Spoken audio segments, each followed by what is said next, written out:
heard it that time.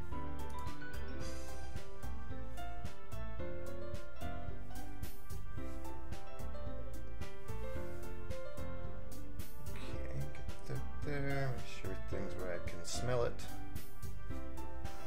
Check. Alrighty. We gotta pause. Toffin will be late tonight. Damn it, Toffin. When she gets here, we gotta pause for the ceremony. Oh yeah, you might want that. Fuck, that's an early start. Yeah. Want to make sure we get this done tonight. Don't want to run it like too many nights. Okay, how do you want to divvy up the voices now? Let me just be me. I'll do the three girls, you do... Okay. I'll be me and the narrator. Okay. What's a good voice for Monica? It's kind of embarrassing, but there are only 3 of us so far. It's really hard to find new members for something that sounds so boring. Well, oh, shit. I'll just read all of it. Well, I can see that. But it's really not boring at all, you know? Literature can be anything. Reading, writing, poetry. I mean, one of my members even keeps her manga collection in the club room. Okay, so, hold on, time out for a minute. Okay. I am a different person now, right? No. No, I'm saying I'm still me. Yes. But my persona is different, correct? Well, he's not had Sayori. So, I mean, you are still the same person, just now this is what your life would have been if Sayori never existed. So, I probably wouldn't be as nice. Okay. Wait, really? That old man breached and hijacked a weekday. What up, Justin? Yeah, it's funny, right? She always insists that manga is literature, too. I mean, she's not wrong, I guess. And besides, a member's a member, right? Did Monica say she? Hey, Ricky. By any chance, are you still looking for a club to join? I mean, I guess so, but... In that case, is there any chance you could do me a big favor? I won't ask you to join, but... if you could at the very least visit my club, it would make me really happy. Please? Well, I guess I have no reason to refuse. Besides, how could I ever refuse someone like Monica? Sure, I guess I could check it out. Ah, awesome! You're really sweet, Ricky, you know that? It's nothing, really. Shall we go, then?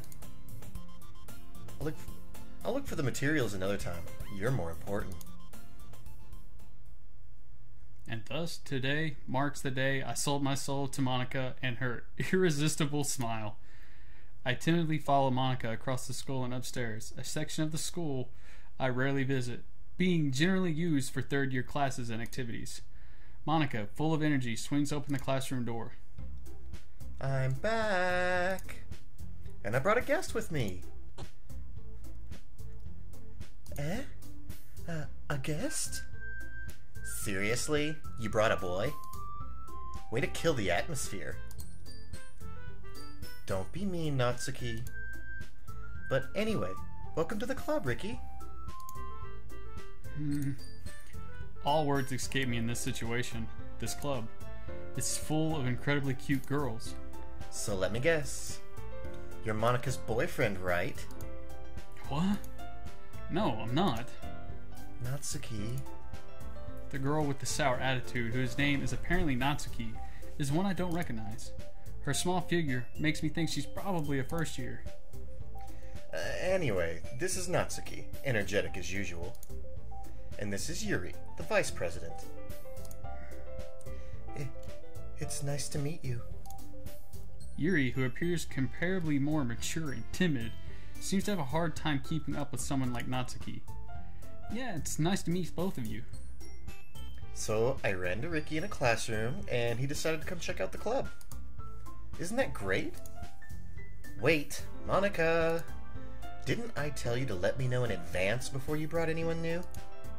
I was going to, well, you know. Sorry. I didn't forget, but I just happened to run into him. In that case, I should at least make some tea, right? Yeah, that'd be great. Why don't you come sit down, Ricky? The girls having a few desks arranged to form a table. Yuri walks to the corner of the room and opens the closet. Meanwhile, Monika and Natsuki sit across from each other. Still feeling awkward, I take a seat next to Monika. So I know you didn't really plan on coming here, but we'll make sure you feel right at home, okay? As president of the literature club, it's my duty to make the club fun and exciting for everyone. I'm surprised there aren't more people in the club yet. It must be hard to start a new club. You could put it that way. Not many people are very interested in putting out all the effort into start something brand new. Especially when it's something that doesn't grab your attention like literature. Yo! Justin with the resub! Welcome to the 6-month club, my dude. Startled the hell out of me. Best investment I've ever made. Why, thank you. Much love, dude. You have to work hard to convince people they're both fun and worthwhile. I feel like I said that yesterday. We're fun and worthwhile. This is a new world. A whole new world. A lot of pipes.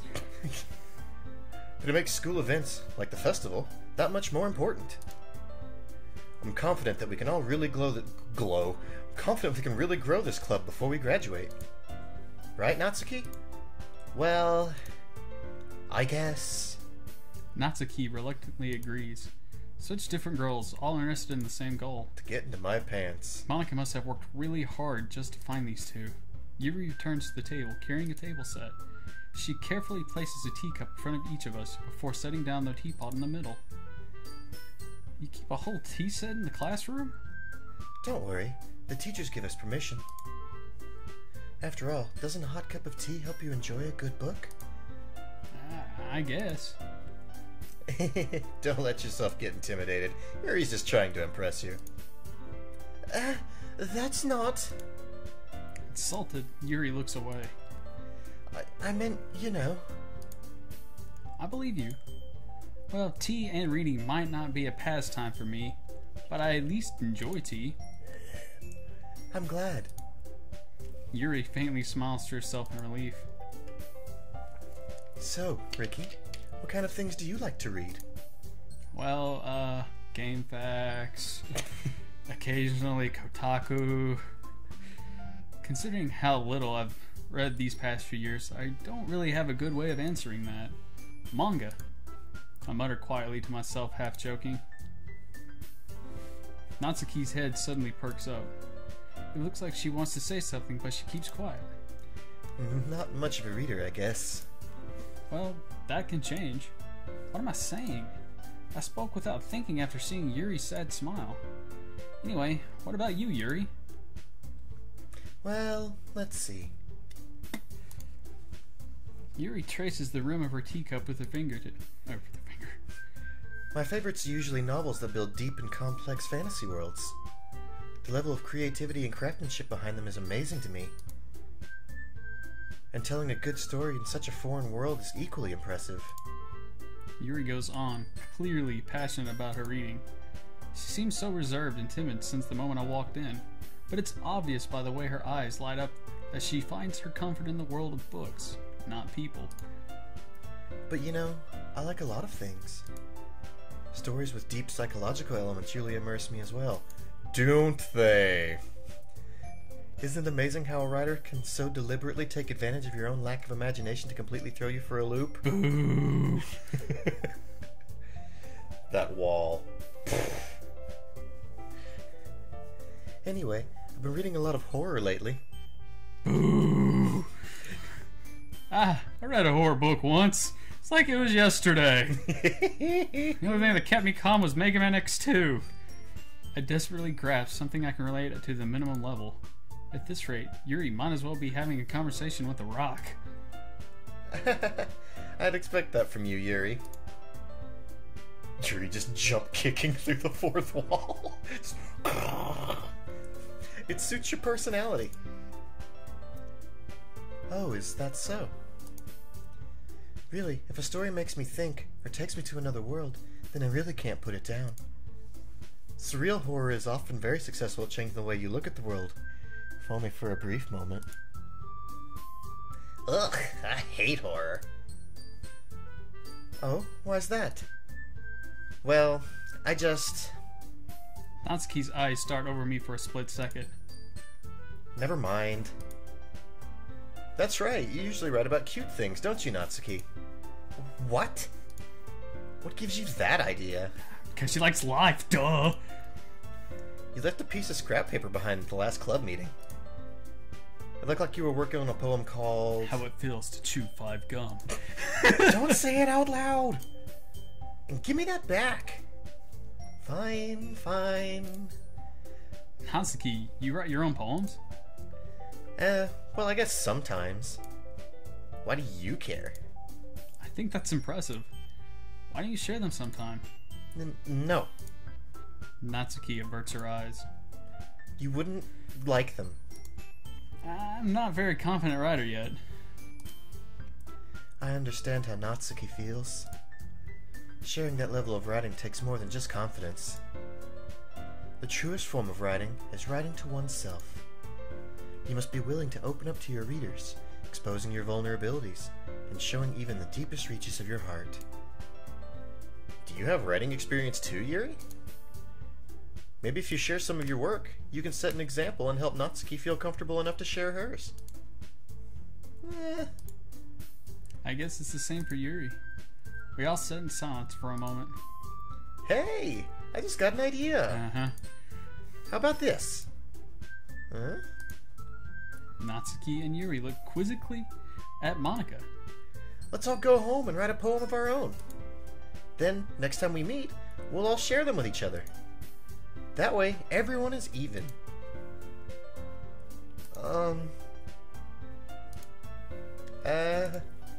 I mean, I thought it was a good idea. Well, I think you're right, Monika. We should probably start finding activities for all of us to participate in together. I did decide to take on the responsibility of vice president after all. I need to do my best to nurture the club as well as its members. Besides, now that we have a new member, it seems like a good step for us to take. Do you agree with us as well, Ricky? Hold on, there's still one problem. What's that? Now that we've reached the most important topic, I bluntly come forth with what has been on my mind the entire time. I never said I would join this club. Hi, Mama. Monika may have convinced me to stop by, but I never made any decision. I still have other clubs to look at, and I lose my train of thought. All 3 girls staring back at me with the dejected eyes. I'm giving him the porg lip quiver.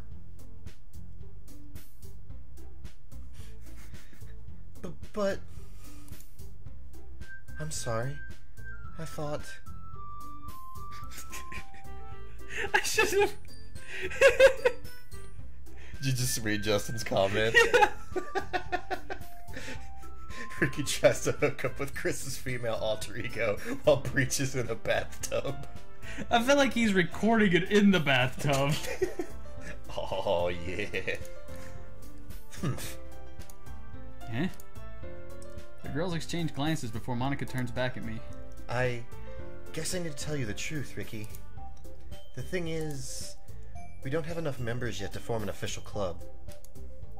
We need 4. And I've been trying really, really hard to find new members. And if we don't find one before the festival... I'm defenseless against these girls. How am I supposed to make a clear-headed decision when it's like this? I would feel terrible for letting everyone down in this situation. Besides, the club itself seems pretty relaxed. So if writing poems is the price I need to pay in order to spend every day with these beautiful girls... Right. Okay, I've decided then. I'll join the literature club. One by one, the girls' eyes light up. Oh my goodness, really? Do you really mean that, Ricky? Yeah. It could be fun, right? You really did scare me for a moment. I mean, if you really just left after all this, I would be super pissed. Ricky, I'm so happy. We can become an official club now. Thank you so much for this. You're really amazing. I'll do everything I can to give you a great time, okay? Thanks, I guess. Okay, everyone. I think with that, we can officially end today's meeting on a good note. Everyone remember tonight's assignment. Write a poem to bring to the next meeting so we can all share. Monica looks over at me once more. Ricky, I look forward to seeing how you express yourself. Yeah. Can I really impress the class star Monica with my mediocre writing skills? My medical writing skills. I already feel the anxiety welling up inside me. Meanwhile, the girls continue to chit-chat as Yuri cleans up the tea set. I guess I'll be on my way then. Okay. See you in the morning. See you in the morning. That's not even what that says. That's what my brain processed. I'll see you tomorrow then. It's my medical skills. I can't wait. With that, I depart the club room and make my way home. The whole way, my mind wanders back and forth between the three girls. Natsuki, Yuri, and of course, Monica. Will I really be happy spending every day after school in literature club? Perhaps I'll have the chance to grow closer to one of these girls. Alright. I'll just need to make the most of my circumstances, and I'm sure I think I did that last night. I'm sure Gordon will find this. Damn it, Ramsey. And I guess that starts with writing the poem tonight. Okay, the special poems, I need to go ahead and throw a trigger warning out for. Some of these can be incredibly fucked up. So yes, of course, we're going to read it. But you also need to be prepared. I figured. It could be anything. Ooh, okay. Things I like about Papa. I like when Papa comes home early. I like when Papa cooks me dinner. I like when Papa gives me allowance. I like when Papa spends time with me. I like when Papa asks me about my friends. I like when Papa asks me about anything. I like when Papa gives me lunch money. I like when Papa comes home before sundown. I like when Papa cooks. I like when Papa gives me privacy. I like when Papa doesn't tell me how to dress. I like when Papa doesn't comment on my friends. I like when Papa doesn't comment on my hobbies. I like when Papa comes home without waking me up. I like when Papa keeps food in the house. I like when Papa uses his inside voice. I like when Papa leaves my stuff alone. I like when Papa accidentally drops coins in the couch. I like when Papa is too tired to notice me. I like when Papa is too tired for anything. I like when Papa is too tired for anything.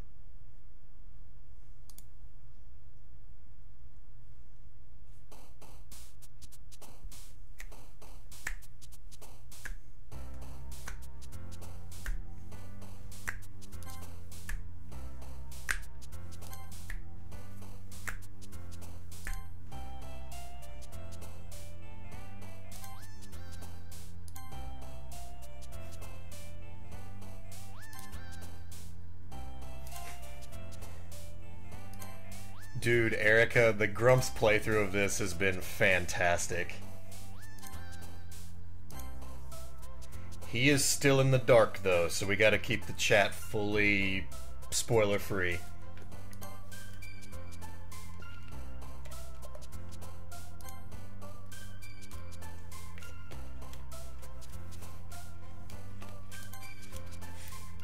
But yeah, totally same.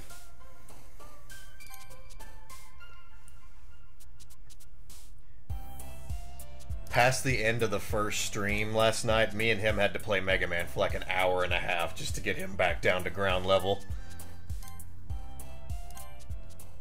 Did you like go full Natsuki? Sweet. Hi again, Ricky. Glad to see you didn't run away on us. Nah, don't worry. This might be a little strange for me, but at least keep my word. Well, I'm back at the literature club. I was the last to come in, so everyone else is already hanging out. Thanks for keeping your promise, Ricky. I hope this isn't too overwhelming of a commitment for you. Making you dive headfirst into literature when you're not accustomed to it.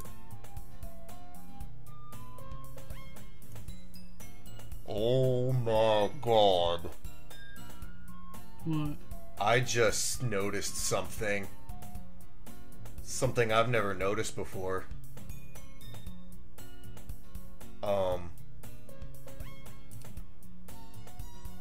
Look over Yuri's shoulder in the back of the classroom. Oh no! I've never seen that before. Alex, look where the mouse is circling. Holy fuck. Okay. Right, regather myself here. Voices, yeah, I can do those. Did the music just get offbeat? It did. And the room slanted.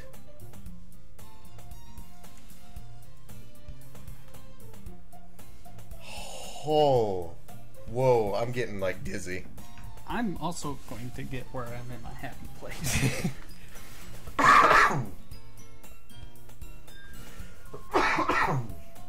Okay, God, I'm broken. I'm shook. I'm fucking shook right now. Oh, come on. Like, he deserves any slack. You already had to be dragged here by Monica. I don't know if you plan to just come here and hang out or what.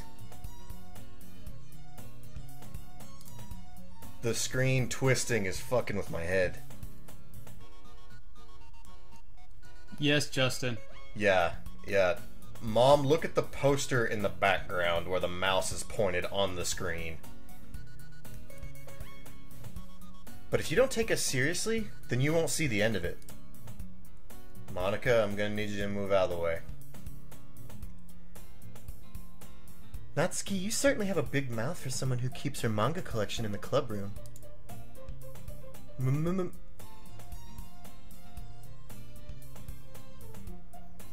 I can't. Natsuki finds herself stuck between saying Monica and manga. Manga is literature. Swiftly defeated, Natsuki plops back into her seat. I'm so sorry, Ricky. We'll make sure to put your comfort first, okay? Yuri shoots Natsuki with a disappointing glance. Dutch angle, it feels like it's giving me a Dutch oven. Anyway. Now that you're in the club and all, perhaps you might have interest in picking up a book to read. Well, I can't really say no either way. Like you said, I'm in this club now, so it only feels right for me to do something like that if you ask. Whoa, wait. I didn't mean it like that. If you don't really want to, then forget I said anything, I guess. No, it's not that, Yuri. I want to try to be part of this club, so even if I don't read often, I'd be happy to pick up a book if you wanted me to. Are you sure? I just felt like, well, as vice president and all, that I should help you get started on something you might like. Yuri reaches into her bag and pulls out a book. I didn't want you to feel left out, so I picked out a book and I thought you might enjoy. It's a short read, so it should keep your attention, even if you don't usually read. And we could, you know, discuss it, if you wanted. This is... How is this girl accidentally being so cute? She even picked out a book she thinks I'll like, despite me not reading much. Yuri, thank you. I'll definitely read this. I hate this word. I enthusiastically take the book. Whew. Well, you can read it at your own pace. I look forward to hearing what you think. Good lord, you weren't kidding. It was crooked. Yeah, it was like 30 degrees tilted. Okay, give me one moment. I want to look around the room. You're doing a full scan? See if anything else is out of place? That's fucked up. That is really fucked up. I didn't notice that on my first playthrough. I straight up did not notice that.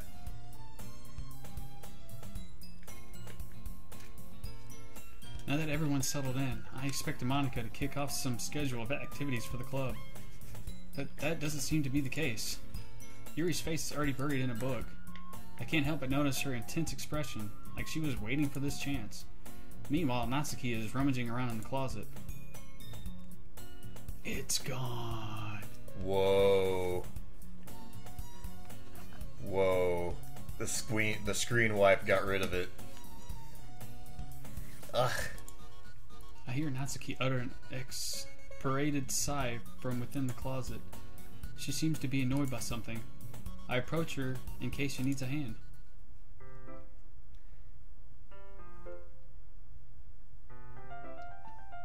Sorry, I'm just looking. It's all good. You looking for something in here? Fucking Monica! She never puts my stuff back in the right spot. What's the point of keeping your collection organized if something else is just gonna mess it up? Someone else. Natsuki slides a bunch of stacked books and boxes across the shelf. Manga. You read manga, right? Sometimes. Manga is one of those things where you can't admit you're really into until you figure out where the other person stands. How do you know, anyway? I heard you bring it up at some point. Besides, it's kind of written on your face. What's that supposed to mean? I see. There's a lone volume of manga amidst a stack of various books on the side of one of the shelves. Curious, I pull out one out of the stack. There it is. Natsuki snatches it out of my hand. She then turns to a box of manga and splits the volume right into the middle of the rest. Ah, much better. Seeing a box set with one book missing is probably the most irritating sight in the world. I know that feel. I get a closer look at the box set she's admiring. Parfait Girls? It's a series I've never heard of in my life. That probably means it's either way out of my demographic or it's simply terrible. If you're gonna judge, you can do it through the glass on that door. She points to the classroom door. Hey, I wasn't judging anything. I didn't even say anything. It was in the tone of your voice. But I'll let you know one thing, Ricky. Consider this a lesson. Don't judge a book. Gaga magician. In fact, Natsuki pulls out the first volume of Parfait Girls from the box. I'm going to show you exactly why. She shoves the book right into my hands. Ah. I stare at the cover. It features 4 girls in a cover attire striking animated feminine poses. It is exceedingly moe. Don't just stand there. What? Natsuki grabs my arm and pulls me out of the closet. She then takes a seat against the wall beneath the window skills. She pats on the ground next to her, signaling me to sit there. Wouldn't chairs be more comfortable? I take my seat. Chairs wouldn't work. We can't read at the same time like that. Why's that? I guess it's easier to be close together like this. Don't just say that. You'll make me feel weird about it. Natsuki crosses her arms and scooches an inch away from me. Sorry. I didn't exactly expect to be sitting this close to her either. Not that I can say it's particularly a bad thing. I open the book. It's only a few seconds before Natsuki once again inches closer, reclaiming the additional space while she hopes I won't notice. I can feel her peering over my shoulder, much more eager to begin reading than I am. Wow, how long has it been since I've read the beginning? You don't go back and flip through the other volumes every now and then. Not really. Maybe sometimes after I've already finished the series. Hey, are you paying attention? I am, but nothing's really happened yet, so I can talk at the same time. It looks like it's about a bunch of friends in high school. Typical slice of life affair. I kind of grew out of these, since it's rare for the writing to be entertaining enough to make up for the lack of plot. So, like, why does Parfait Girls sound like something that Alex would own, like, the complete volume of? It does. Are you sure this isn't boring for you? It's not. Even though you're just watching me read? Well, I'm fine with that. If you say so. I guess it's fun sharing something you like with someone else. I always get excited when I convince any of my friends to pick up a series I enjoy. You know what I mean? Hmm? You don't? That's not...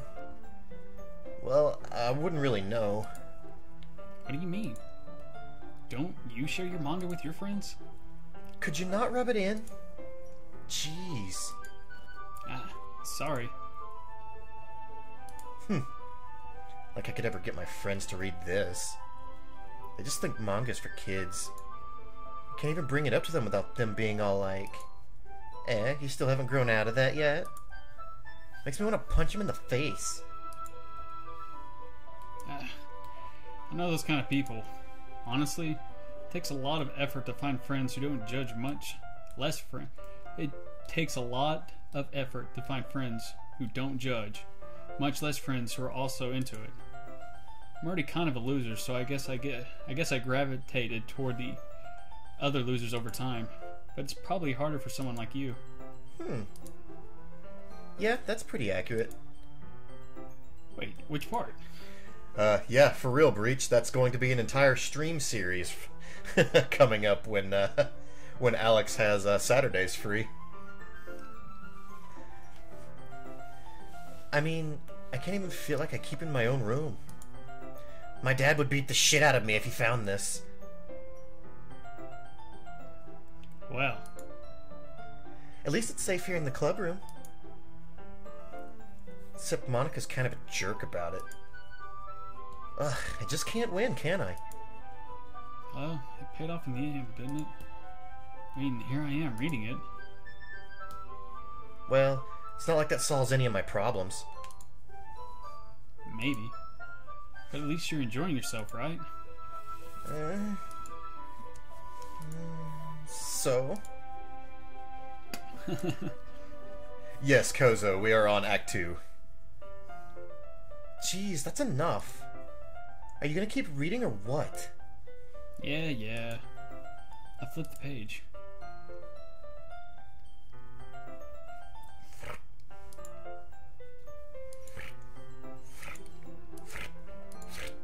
Time passes. Natsuki is strangely quiet now. I glance over at her. It looks like she started to fall asleep. Hey, Natsuki! Yeah? Suddenly, Natsuki collapses straight into me. Hey! I'm not gonna lie. If a girl ever did that to me, that would be the time I'd be like, alright, I'm committed to Beast Solo. Oh, jeez. What the? No! Hell no! Hell no! Hell no! You act like this happens on a regular basis. Hell no! No! No! No! Stop that. Natsuki, are you okay? May I? There is squiggly eyes coming out of her body, and her face is vomiting black. No, she not. Here. Monica reaches into her bag and pulls out some kind of protein bar. She throws it in Natsuki's direction. Natsuki's eyes suddenly lighten up again. She snatches the bar from the floor and immediately tears off the wrapper. I told you not to give me... She doesn't even finish her sentence before stuffing it in her mouth. Don't worry, Ricky. She's fine. It just happens every now and then. That's why I always keep a snack in my bag for her. Anyway, why don't we all share poems now? You're not you when you're hungry. Grab a Snickers. Did somebody say that? Nope, that was me. Oh, that's good. That's good. That's good. I should start with Monica. Yesterday she seemed eager to read my poem, and I want her to know I'm putting in effort. Hi, Ricky. Having a good time so far? Yeah? Good. Glad to hear it. By the way, since you're new and everything, if you ever have any suggestions for the club, like new activities or things we can do better, I'm always listening. Don't be afraid to bring things up, okay? Alright, I'll keep that in mind. Of course I'll be afraid to bring things up. Much better off just going with the flow until I'm more settled in. Anyway, want to share your poem with me? About an exorcism room? Breach, we on the same wavelength, brother. We are. It's kind of embarrassing, but I guess I have to. Don't worry, Ricky. We're all a little bit embarrassed today, you know?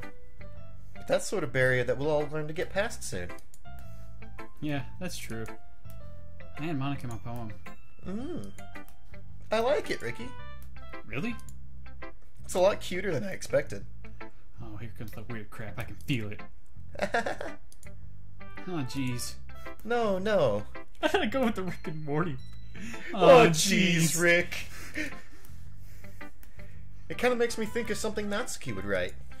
And she's a good writer, too. So take it as a compliment. If you say so. Yep. If you're interested in Natsuki, then always keep a snack on you. She'll cling to you like a puppy. Natsuki's dad doesn't give her lunch money or leave her any food in the house, so she's in a fussy mood pretty often. But sometimes she loses all of her strength and shuts down. Like earlier. This is just a guess, but I think she's so small because her malnutrition is interfering with her adolescent growth. But hey, some guys are into petite girls, you know? Sorry, just trying to look on the bright side. Anyway, do you want to read my poem now? That drawing has me scanning the background like I'm hunting for the goddamn Loch Ness Monster now. I know, me too! Like, every time. New screen, I'm like, what the fuck's in this room now? Has that chair moved? Don't worry, I'm not very good. So I'm pretty confident for someone who claims to not be very good. Well, that's because I have to sound confident. Doesn't mean I always feel that way, you know? I see. Well, let's read it then. Hole in wall. But he wasn't looking at me. Confused, I frantically glance at my surroundings, but my burned eyes can no longer see color. Are there others in this room? Are they talking? Or are they simply poems on flat sheets of paper?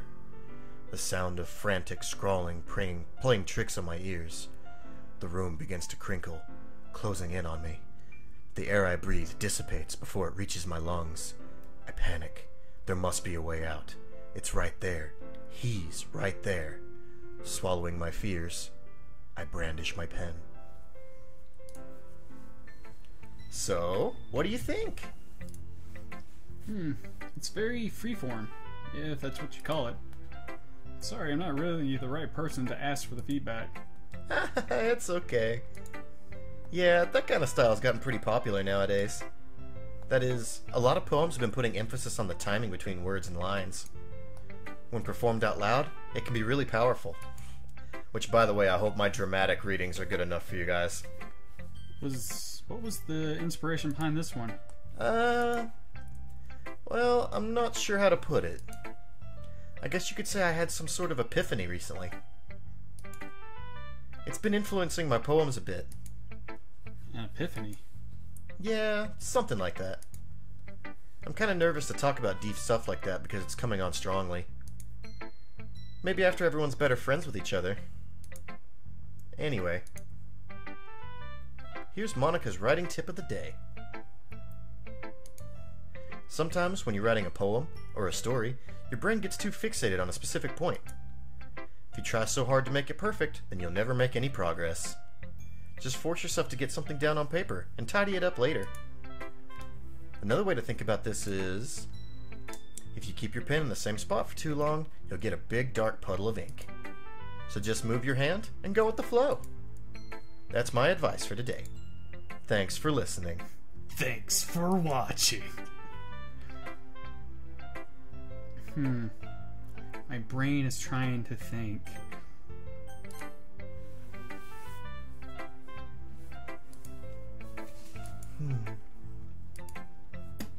Yuri stares at the poem. A minute passes is more than enough time for her to finish reading. Oh, sorry. I forgot to start speaking. It's fine, don't force yourself. I'm not. I just need to put my thoughts into words. Hold on. Okay. This is your first time writing a poem, right? Yeah? Why do you ask? I'm just making sure. I guessed it might be after reading through it. Ah, so it's that bad. No? Did I just raise my voice? I'm so sorry. Yuri buries her face in her hands. I couldn't help but notice that it's been several minutes and we really haven't gotten anywhere. It might take Yuri a while to get used to new people. It's fine. I really didn't notice. What were you saying? Right, it's just that there are specific writing habits that are usually typical of new writers. And having been through that myself, I kind of learned to pick up on them. I think the most noticeable thing that I recognize in new writers is that they try to make their style very deliberate. In other words, they tend to pick a writing style separate from the topic matter, and they form-fit the two together. The end result is that both the style and the expressiveness are weakened. Once Yuri finds her train of thought, it's as if her demeanor totally changes. Her stammering is completely gone, and she sounds like an expert. Of course, that's not something you can be blamed for. There are so many different skills and techniques that go into writing even a simple poem. Not just finding them and building them, but getting them to work together is probably the most challenging part. It might take you some time, but it all comes with practice, and learning by example, and trying new things. I also hope that everyone else in the club gives you valuable feedback. Natsuki can be a bit biased, though. Biased? How? Well, never mind. I shouldn't be talking about people like that. Sorry. It's fine. I'm not sure if Yuri is apologizing to herself, to me, or Natsuki. Do you mind if I read your poem now? Please do. So, are the poems now completely different? Some of them. Okay. I'd love to share my thought process behind it. Yuri smiles dreamily, as if that's a rare opportunity for her, which itself is kind of funny. After all, isn't this supposed to be a literature club? She's not biased, she just doesn't like people that are fond of spooters. Spooters? Ghost, under the light. The tendrils of my hair illuminate beneath the amber glow. Bathing. It must be this one. The last remaining streetlight to have withstood the test of time. The last yet to be replaced by the sickening blue-green hue of the future. I bathe. Calm's breathing air of the present, but living in the past. The light flickers. I flicker back.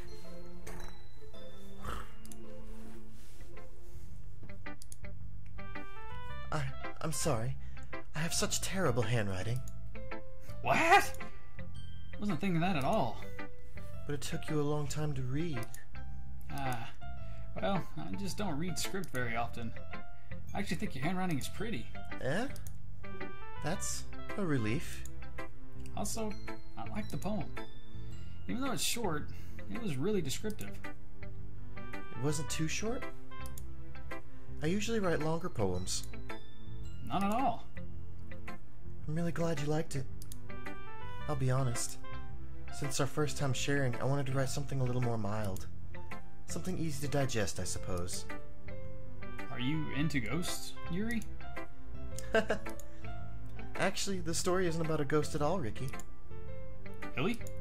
I must have totally missed the point. Well, I suppose you did only glance over it after all. But remember that poets often express their thoughts, feelings, and experiences in their work. They usually do more than tell a simple story, or paint a picture. In this case, perhaps the subject of the poem is only being symbolically compared to a ghost. lingering in her last remaining place of comfort, unable to let go of the past, and soon to be left with nothing. It's a lot more solemn, putting it that way. I hadn't even thought of that. That's impressive.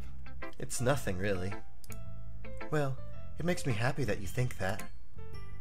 Just remember that it won't be long before you pick up on these things, too. Yeah, maybe you're right. I guess I have to keep trying. I'm counting on you.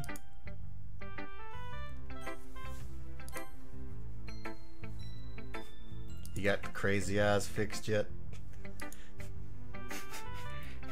Okay, well, let's start with the things I don't like. First of all, Natsuki rereads my poem. Never mind. I don't feel like giving you my opinion. Ew. Then what's the point of sharing it in the first place? I wrote this when I could have been doing other things. In fact, remember how I said I wanted to read your poems? That's what I had in mind when writing this. I want to help you feel comfortable enough to share yours. Like Monica said. Well, I'd be more comfortable sharing my poem if yours was really bad. You were supposed to show me some dumb poem and make me go, ha, well, it's not that great, but let me show you what a real literature looks like. And you went and ruined it. I hope you're happy. So, in other words, you're saying you liked it? Natsuki retort gets caught in her throat. You're so... You just don't understand anything, do you? I already told you that I don't have to go announcing it to the world like you're all self-important. Pretty sure you never actually said that. I say that mostly to myself. Natsuki must really hate me or something. I can't figure it out if it's a win or a loss that she liked my poem. In any case, you still need to show me yours, right? Fine, I guess. Only because Monica will make me if I don't. Eagles can fly, monkeys can climb, crickets can leap, horses can race, owls can seek, cheetahs can run, eagles can fly, people can try, but that's about it. Yeah. I told you that you weren't gonna like it. I like it. I still really like it. What? Just be honest. I am. Why are you so convinced that I wouldn't like it? Well, because everyone in high school thinks that writing has to be all sophisticated and stuff. So people don't even take my writing seriously.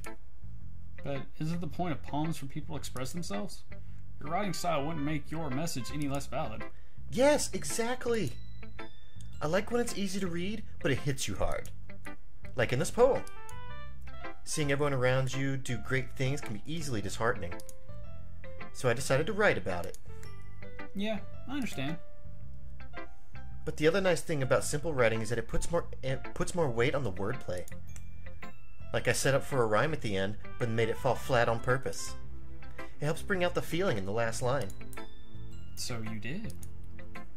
I guess more went into than I realized. That's what it means to be a pro. I'm glad you learned something. Didn't expect that from the youngest one here, did you? Yeah, I guess not. I can't get over Natsuki's fucking snaggletooth. It makes sense considering she had demon's eyes. I decided to humor her with that last comment. Oh god, I did make the Laharl connection last playthrough, didn't I? Uh-huh. I don't really care how old everyone is, but if Natsuki is feeling proud, then I won't take that away from her. Okay, it was all nice and cute. Now, where's the fucked up shit? Oh, phew. Guess that's everyone. I glanced around the room. Actually, that's what I'm doing right now. Oh. I know you probably think that I'm stupid. And not many things scare me in life, but when I feel unsettled, I have to be like, my feet can't be touched. And the back of my knees can't be, like, exposed. That primal fear of being grabbed. Yeah, because I'm gonna fight. I'm gonna fight like hell. But I don't want to be caught off guard. I would like to point out that that is very much a real thing. If, like, we play a new horror game, and, yeah, his feet are up on the couch. It is a very real thing that he does. That was a little more stressful than I anticipated. It's as if everyone is judging me for my mediocre writing ability. Manticore writing abilities. Manticore! Where are you now? Even if they're just being nice, there's no way my poems can stand up to theirs. This is a literature club after all. I sigh. I guess that's what I end up getting myself into. Across the room, Monica is writing something in her notebook. My eyes land on Yuri and Natsuki. Oh, Jesus. They gingerly exchange sheets of paper, sharing their respective poems. As they read in tandem, I watch their expressions change. Natsuki's eyebrows furrow in frustration. Meanwhile, Yuri smiles sadly. What's with this language? Did you say something? Oh, it's nothing. Natsuki dismissively returns to the poem to the desk with one hand. I guess you could say it's fancy. Thanks. Yours is cute. Cute? Did you completely miss the symbolism or something? It's clearly about the feeling of giving up. How can that be cute? I know that. I just meant the language, I guess. I was trying to say something nice. You mean you have to try that hard to come up with something nice to say? Thanks, but it really didn't come out nice at all. Well, I do have a couple suggestions. If I was looking for suggestions, I would have asked someone who actually liked it. Which people did, by the way. Monica liked it, and Ricky did too. So based on that, I'll gladly give you some suggestions of my own. First of all, excuse me? I appreciate the offer, but I've spent a long time establishing my writing style. I don't expect it to change anytime soon, unless, of course, I come across something particularly inspiring. Which I haven't yet. And Ricky liked my poem too, you know. He even told me he was impressed by it. Natsuki suddenly stands up. That was you, but you were spitting, so... It's all good. Oh? I didn't realize you were so invested in trying to impress our new member, Yuri. That's not what... You're just... Yuri stands up as well. Maybe you're just jealous that Ricky appreciates my advice more than he appreciated yours. Oh wait, I think I read that in the wrong voice. Yes, I did. Sorry, I got crossed up there. Huh? And how do you know he didn't appreciate my advice more? Are you that full of yourself? No. If I was full of myself, I would deliberately go out of my way to make everything I do overly cutesy. Oh, well, you know what? I wasn't the one whose boobs magically grew a size bigger once Ricky started showing up. And Natsuki. Natsuki, that's a little... This doesn't involve you. Taking out your own insecurities on others like that? You really act as long as you look, Natsuki. Me? Look who's talking, you wannabe edgy bitch! Edgy? Sorry that my lifestyle is too much for someone of your mental age to comprehend. See? Just saying that proves my point. Most people learn to get over themselves after they graduate middle school, you know. If you want to prove anything, then stop harassing others with your sickening attitude. You think you can counterbalance your toxic personality just by dressing and acting cute? The only cute thing is how hard you try. Whoa, be careful, you might cut yourself on that edge, Yuri. Oh, my bad. You already do, don't you? Did you just accuse me of cutting myself? What the fuck is wrong with your head? Yeah, go on. Let Ricky hear everything you really think.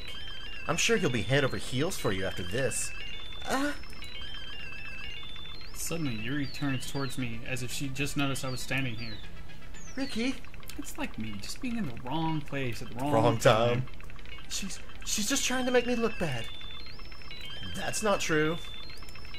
She started it.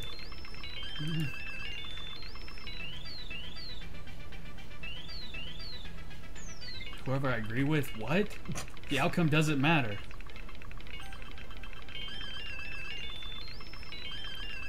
I want to hope to God she's wrong.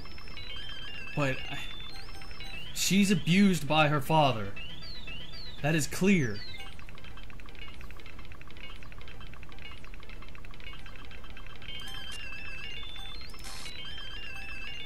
Oh, that's fucking terrifying.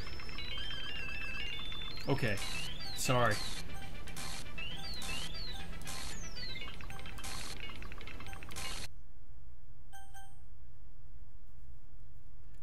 You a demon! You a demon!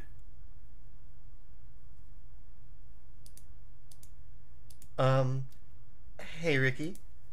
Why don't we step outside for a little bit? Hell no! Okay. Sorry about that. They really shouldn't have tried to get you involved. It's really better for us to stay out of this. We'll go back inside once they're done yelling. Some president I am, right? I can't even confront my own club members properly. I just wish I was able to be a little more assertive sometimes. But I never have any to... Getting tongue-tied. But I never have it in me to put my foot down against others. Something's different about you. You understand, right?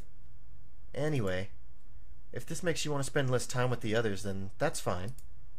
I'd be happy to spend more time with you instead.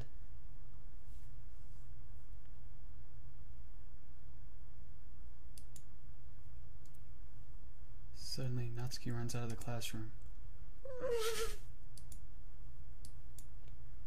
Oh dear. Well, it looks like they're done. I didn't mean it. I didn't mean it. I didn't mean it.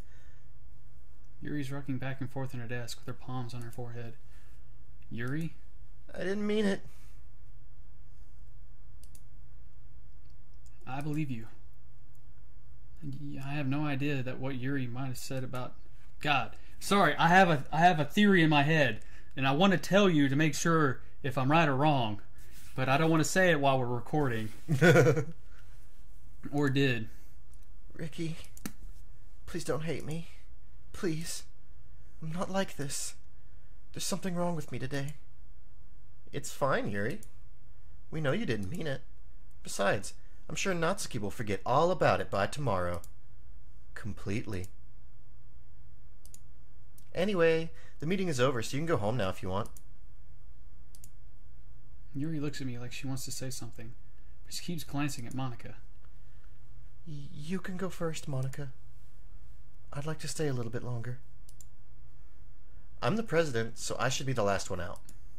I'll wait for you to be done. Well, I'm vice president, so please let me take that responsibility today. It kind of sounds like you don't want me around for something, Yuri. It's not that. It's not that. I didn't get much of a chance to discuss my book with Ricky. It would just be embarrassing with you listening. I guess I don't really have a choice, do I? I'm sorry for causing trouble, but I really appreciate you. Okay. May we take a BRB minute? Alright, I'm going to grant him this. Guys, stick close. We will be right back. Ricky wants to say something off camera.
Now I want to see how it unfolds. He's good. He's really good. I'm impressed. So that means Nothing but sadness awaits me. Why am I right? Why am I right? Okay, I made this decision, and I've already picked one. I'm following that through. Go for it. I now know why there's 3 endings. Oops.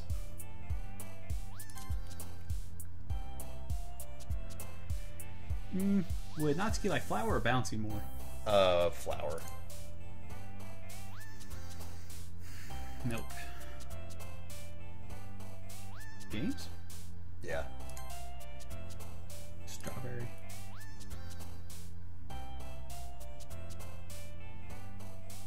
Marshmallow.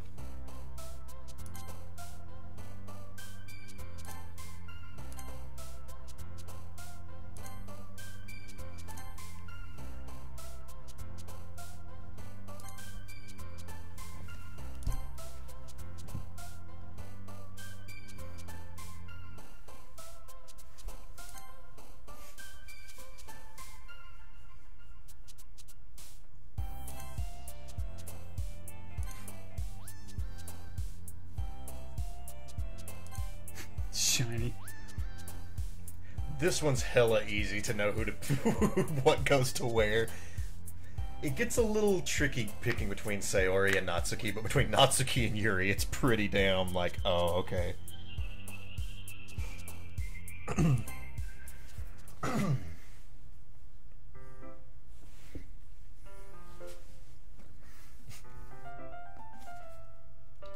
Another day passes, and it's time for the club meeting already. I've gotten a little more comfortable here over the past couple of days. Have we really? Entering the club room, the unusual scene greets me. Oh god, Breach is right. Fucked up drawing is back. Oh. Welcome back, Ricky. Oh my god. Hi, Yuri. I'm not sure if it's me or if it's Yuri's expression, but the weight of yesterday's quarrel still hangs in the air a little. Huh. Is that the only thing hanging in the air right now? I would say we'd hang, but... Also, did you catch that when Monica said you really left Sayori hanging this morning? Yeah. Yeah. Which further proves that... God, that's so mean. Yuri glances over her shoulder, looking around the room. Natsuki is reading manga at the desk. And surprisingly, Monica isn't here yet. Suddenly, Yuri takes my arm and pulls me to the corner of the room. About yesterday, I really need to apologize. Nothing like that has ever happened before. And something just came over me, I guess. I wasn't acting mentally sound. Please don't think we're usually like this. Not just me, but Natsuki as well. Yuri, I'm happy that you were considerate and apologized. You don't have to worry too much. Even though I've only been here a couple of days, I can tell something was off yesterday. You were just a little extra sensitive because it was our first time sharing poems. But whatever it was, it didn't make me think any less of you. I had already decided that there's no way you can be a bad person. And now that you're apologizing, I know you really didn't mean it. Ricky, don't say those kind of things so frankly. They make me a little too happy. I'm really glad that you're such an understanding person. And I'm really glad that you joined this club. Everything's a little bit brighter with you around and... sorry, what am I saying right now? Hey, have you guys seen Monica? No, I haven't. I was also kind of wondering where she was. Man. Yuri, I'm guessing you haven't either? Yuri is clearly taken aback by how calmly Natsuki is addressing her. No, I haven't. Jeez, this isn't like her at all. I know it's stupid, but I can't help but worry a little bit. What? Why are you looking at me like that? Natsuki, about yesterday. I just wanted to apologize. I promise I didn't mean any of the things I said. And I'll do my best to stay under control from now on. So... Yuri, what the heck are you talking about? Did you do something yesterday? Jeez. Whatever's on your mind, I'm sure it was nothing. I don't even remember anything bad happening.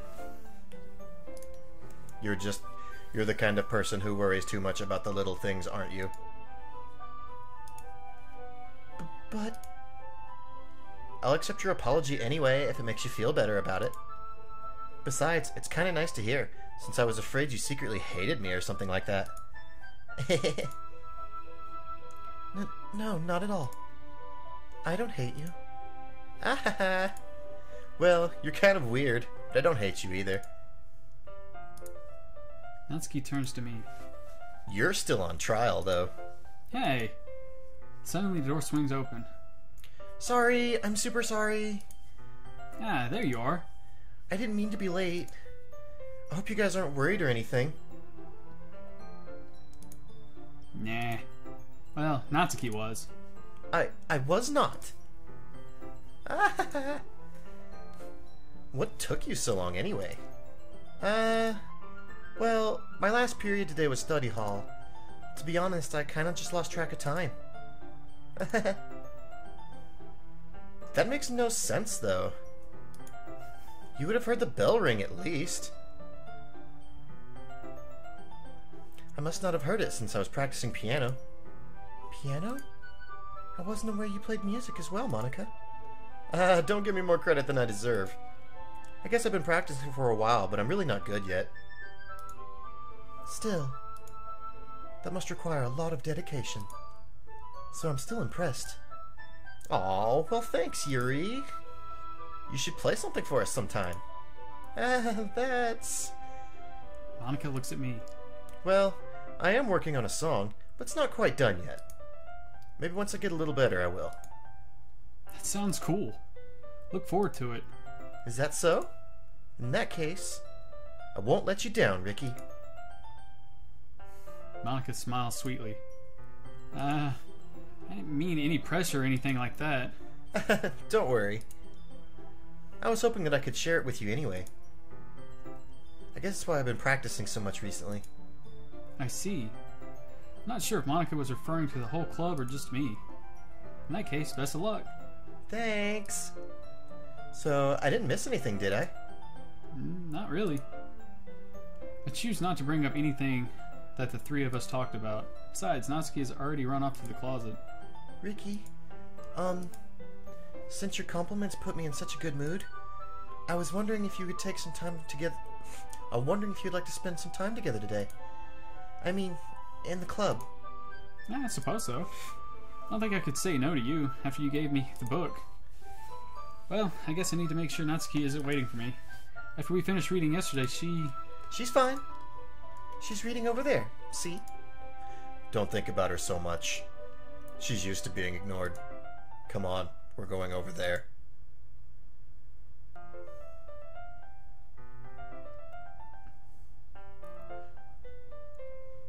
Sorry, just looking around the room. What's that story? What's the story about anyway? Well,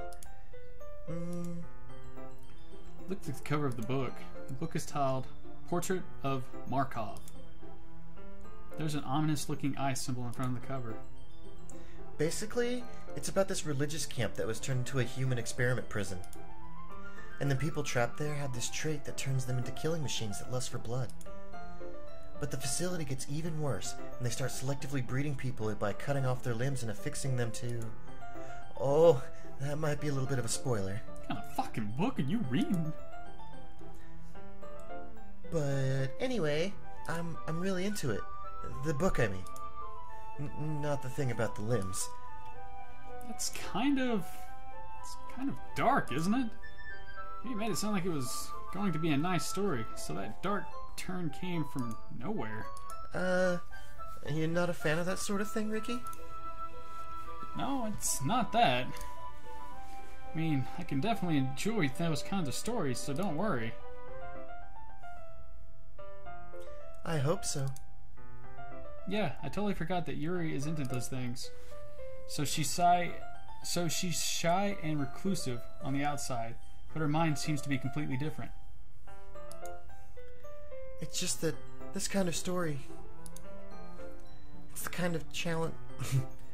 It's the kind that challenges you to look at life from a strange new perspective. When horrible things happen, just not because someone wants to be evil, but because the world is full of horrible people and we're all worthless anyways. Then suddenly... I'm rambling, aren't I? I wouldn't say rambling, but... Not again. I'm sorry. Hey, don't apologize. I haven't lost interest or anything. Well, I guess it's alright then. But I feel like I should let you know that I have this problem. When I let things like books and writings fill my thought, my whole body gets incredibly... I kind of forget to pay attention to other people. So I'm sorry if I end up saying something strange. And please stop me if I start talking too much. Now, is my character aware of the black text? So this is just to the game, the gamer. Okay, let me get refixated here. My legs are going numb. Yeah, that's good. I swear to God, if something creepy happens, I'm gonna shit. Really don't think you need to worry. That just means you're passionate about reading. Least I can do is listen. It's a literature club after all. That's true. In fact... Oh, shit. In fact, I might as well get started reading it, right? God dang it. Yes. I mean, you don't have to, but... What are you saying? Put down a tarp first, those chairs are nice.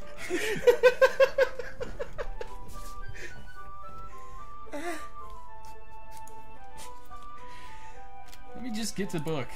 I quickly retrieve the book and put it into my bag. Alright, if it's fine if I sit here, right? I'll slip into the seat next to Yuri's. Yeah. Are you sure? You seem a little apprehensive. I'm sorry. It's not that I don't want you to. It's just something I'm not used to. That is, reading in company with someone. I see. Well, just tell me if I end up distracting you or anything. Alright. I open the book and start the prologue. I soon understand what Yuri means about reading in company. It's as if I can feel her presence over my shoulder as I read. It's not a particularly bad thing, maybe a little distracting, but the feeling is somewhat comforting. Yuri is in the corner of my eye. I realize that she's not actually looking at her own book. I glance over. It looks like she's reading from my book instead. Sorry. I was just bathing in the heat. Of your body? What the fuck? Did that show up in the history? Oh shit, the black text doesn't even show up in the history. It said your body. Oops. Okay, I ain't moving no more. You really apologize a lot, don't you? I do? I don't really mean to. Sorry. I mean... Yeah, this should work, right? I sit at my desk until it's against Yuri's, then hold my book more between the two of them. I suppose so. Yuri timidly closes her own copy. Once we each lean in a little bit, our shoulders are almost touching. Feels like my left arm is in the way, so I instead... Not the pee-pee chair! Not the pee-pee chair! I guess that makes that kind of difficult to turn the page. Here.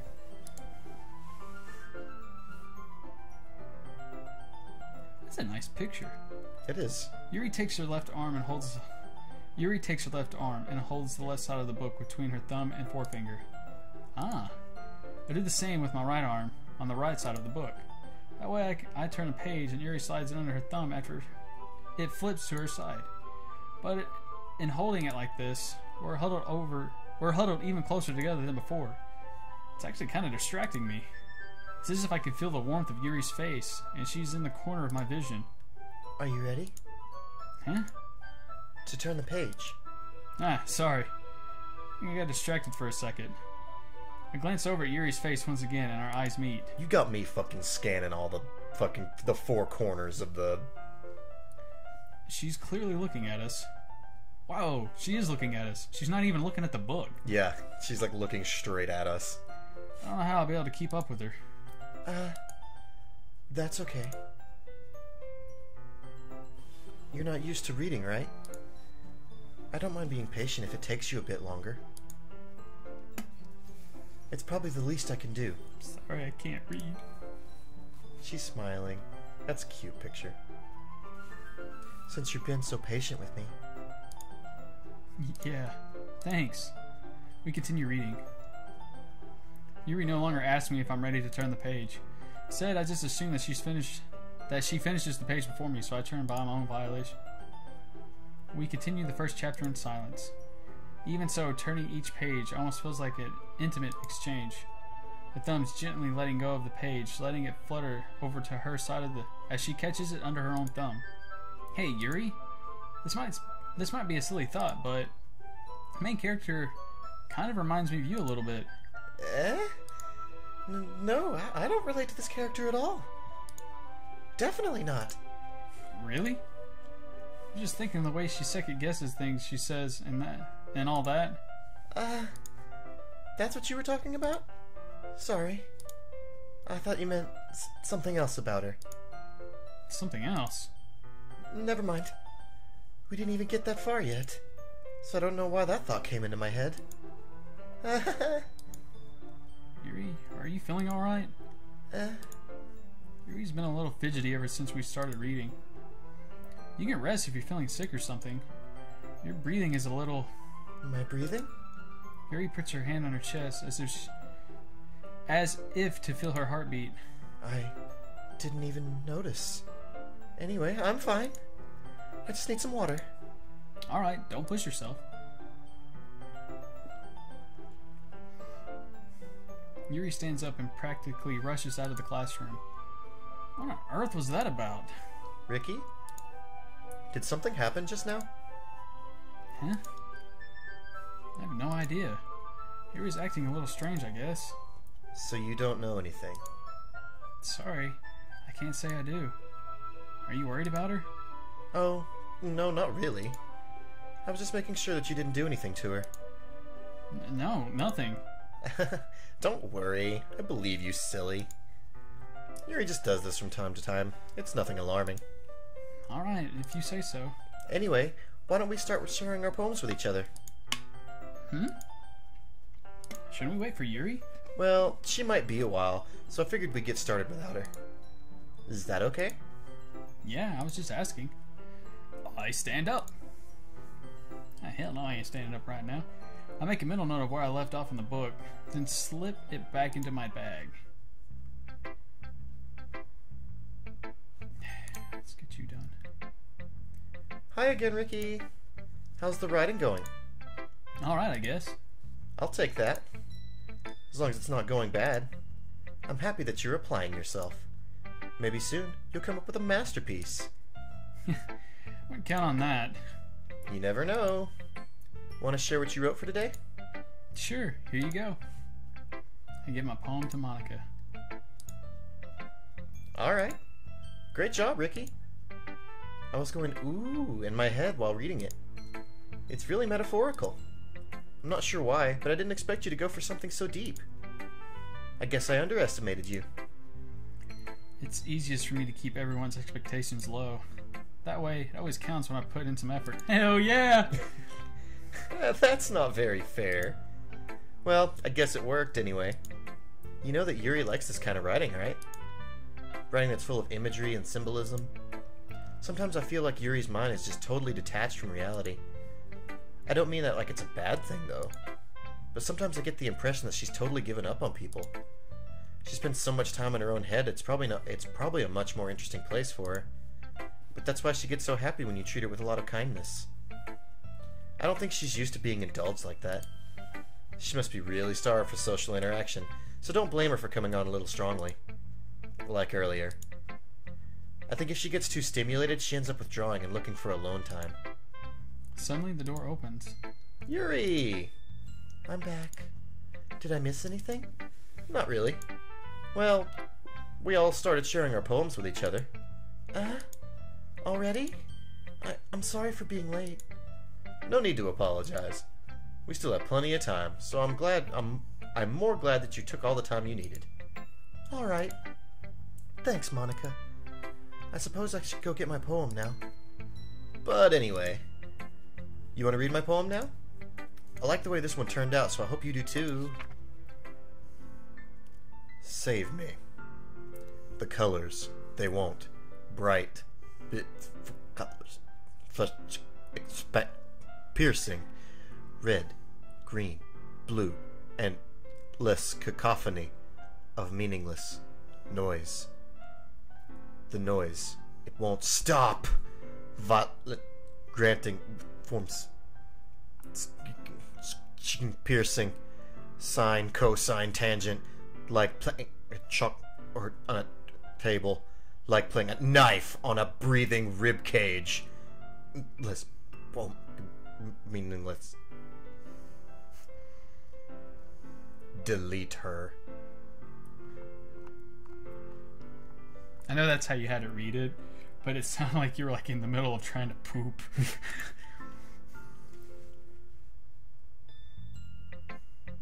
Sorry. I know it's kind of abstract. I'm just trying to, well, never mind. There's no point in explaining. Anyway, here's Monica's writing tip of the day. Sometimes you'll find yourself facing a difficult decision. When that happens, don't forget to save your game. You never know when, who am I talking to? Can you hear me?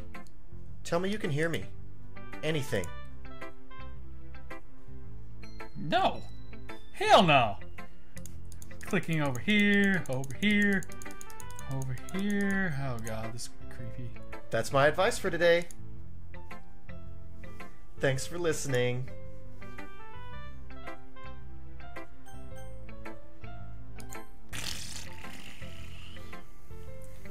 I've been waiting for this. Let's see what you've written for today. Yuri smiles and takes a deep breath. I just like holding it.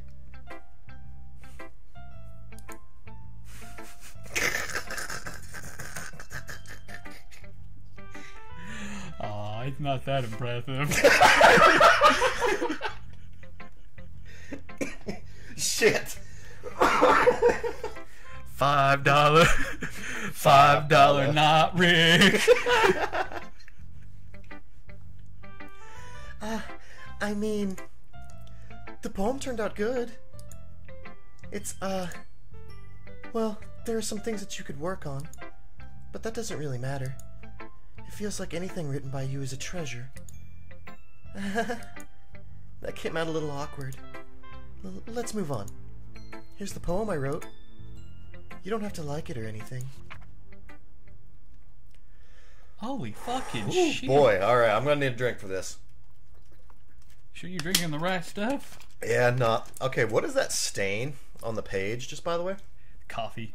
Okay. No, it's poop. It's blood. Oh. That's ink. Hopefully. Alright. I can't fucking hardly read that. Wheel. A rotating wheel. Turning an axle. Grinding. Bolt head. Linear gearbox. Falling sky. 7 holy stakes. A docked ship. A portal to another world. A thin rope tied to a thick rope. A torn harness. Parabolic gearbox. Expanding universe. Time controlled by slipping cogwheels. Existence of God. Swimming with open water in all directions. Drowning. A prayer written in blood. A prayer written in time-devouring snakes with human eyes. A thread connecting all living human eyes. A kaleidoscope of holy stakes. Exponential gearbox. A sky of exploding stars. God disproving the existence of God. A wheel rotating in 6 dimensions. 40 gears and a ticking clock. A clock that ticks 1 second for every rotation of the planet. A clock that ticks 40 times every time it ticks every second time. A bolt head of holy stakes tied to the existence of a docked ship to another world. a kaleidoscope of blood written in clocks, a time-devouring prayer connecting a sky of 40 gears and open human eyes in all directions.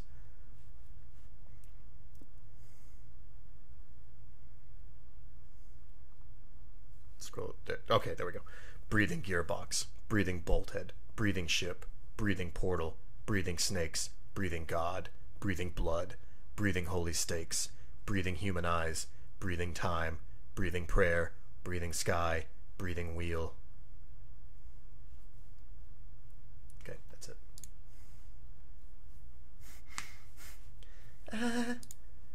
It doesn't really matter what it's about. My mind has been a little hyperactive lately, so I had to take it out on your pen. That's a pen fell out of your backpack yesterday, so I took it home for safekeeping, and I just really like the way that it writes. So I wrote this poem with it. And now you're touching it. I'm okay. What did I just... Can we pretend this conversation never happened? You can keep the poem, though.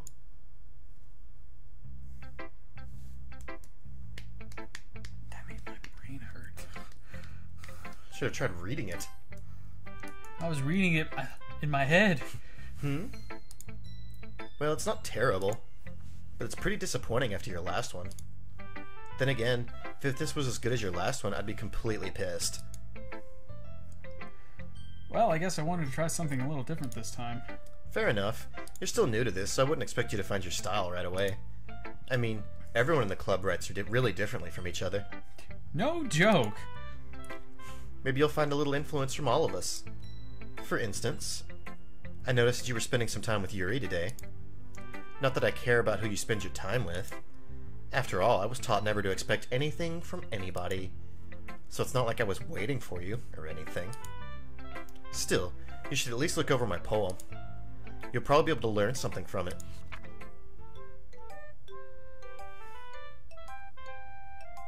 Man. Hold up. Are you really going to try and decode this? I'm sure it's some kind of like, we need to run this through a binary filter to decrypt this nonsense. Bible? Yeah, I do see Bible, but I think that's just by sheer volition of accident.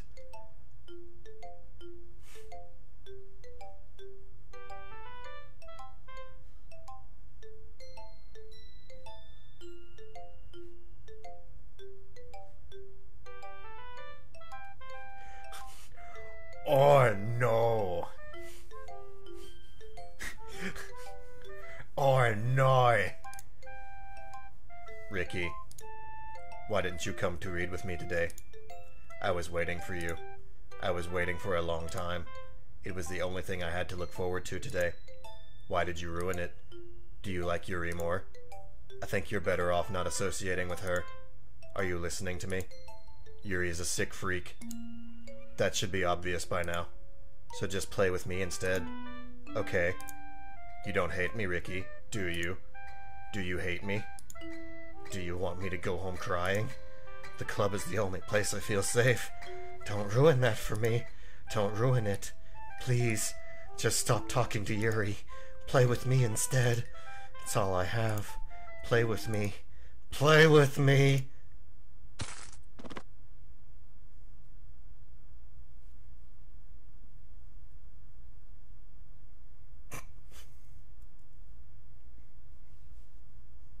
Sure.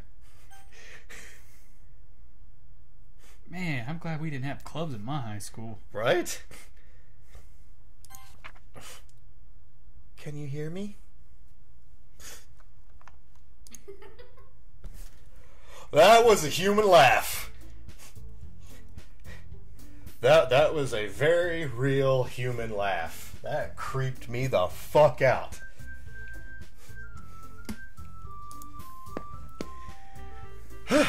We're all done reading each other's poems, right? We have something we need to go over today, so if everyone could come sit at the front of the room. Is this about the festival?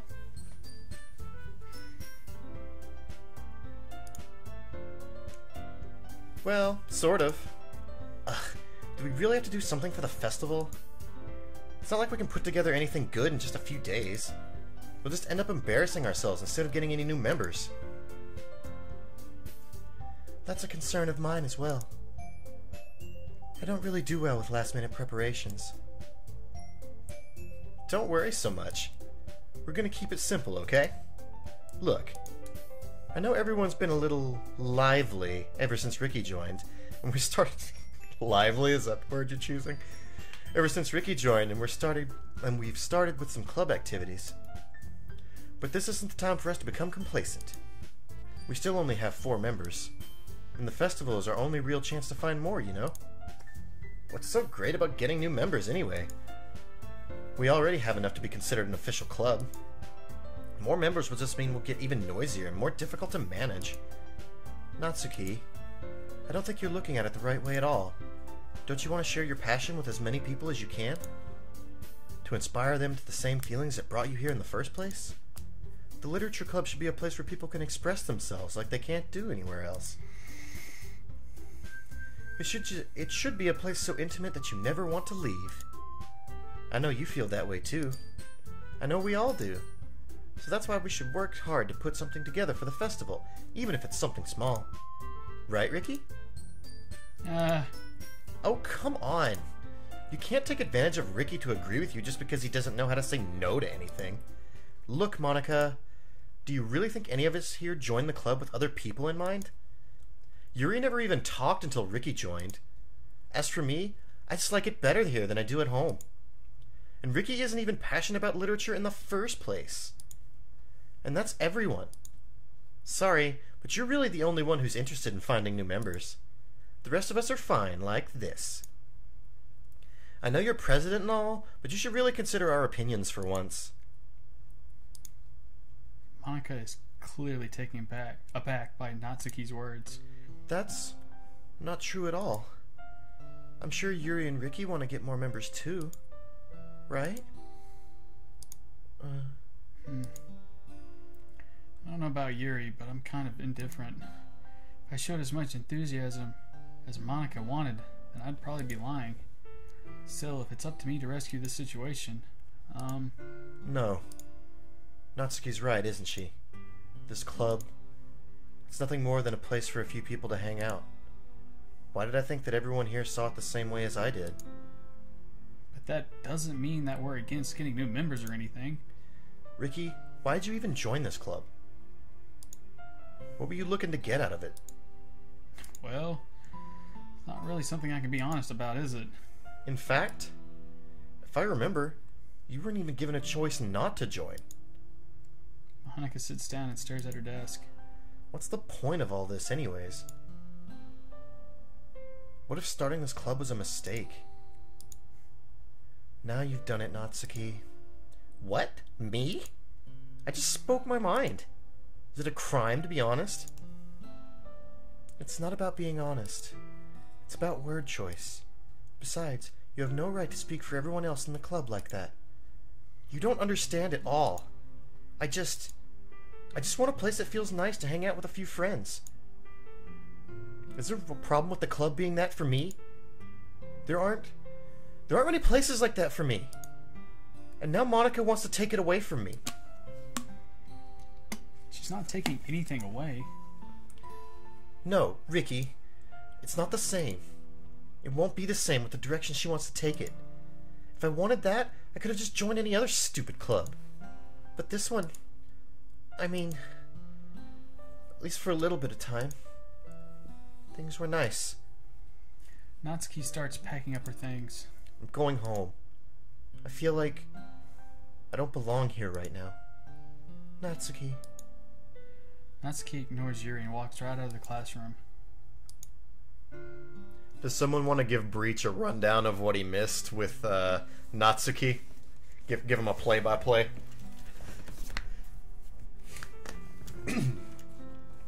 This is bad. Oh, hold on. First of all, if you're hanging out with me and we're talking to somebody and they start going all black eyes and stuff, you have all free will to not be my friend no more. Because that is not a vibe I want to put on anybody. I don't know what to do. Well, do Do you have an opinion on the festival? I don't know. I'm kind of indifferent, I guess. Who cares about that obnoxious brat? I mean, I like how nice and quiet the club is right now. And I'm just happy with you here. But still, I'm the vice president. It's not right for me to ignore my responsibilities like that. Nobody would cry if she killed herself. That was fucking out of place.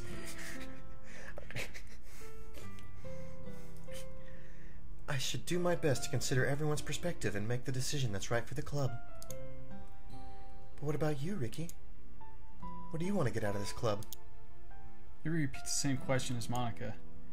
Aside, giving indirect answers better than nothing. I think the most important thing is for everyone to get along, and for the clubs to provide something that you can't get anywhere else. I don't think it's about how many members, but rather the quality of each member. That's what will end up making the literature club a special place. I see. I really agree with you. Each member contributes their own qualities in a special way. Yeah, Yuri, I've seen it. You got something in your eye, sweetie. Red eyes. Oh, wait, hang on. Let's take a second. We have a ceremony to commence right quick. We have a member being knighted.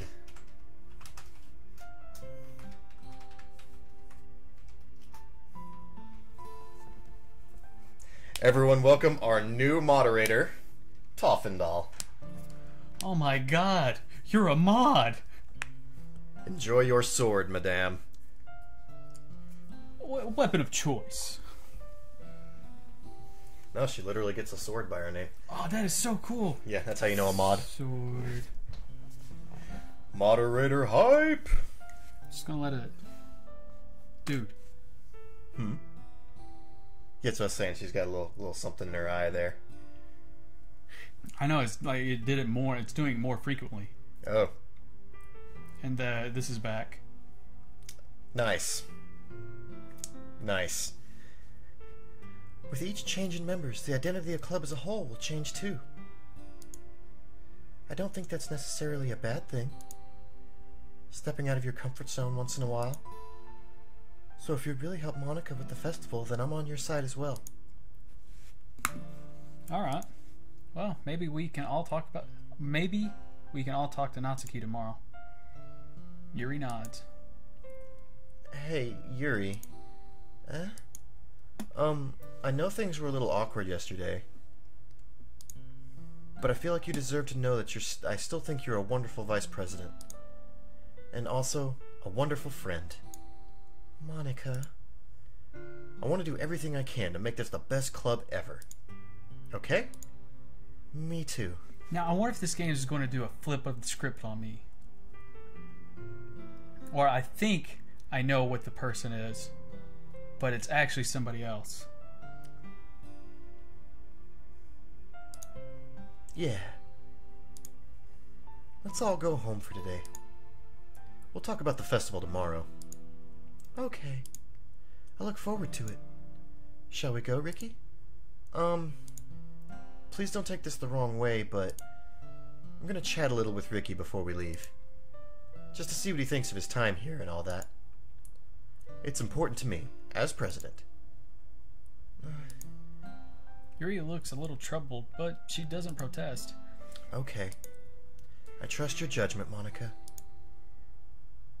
In that case, I'll see the two of you tomorrow. See you tomorrow! Whew. Things have been a bit hectic lately, haven't they? Ricky, I just wanted to make sure you're enjoying your time at the club. I would really hate to see you unhappy. No.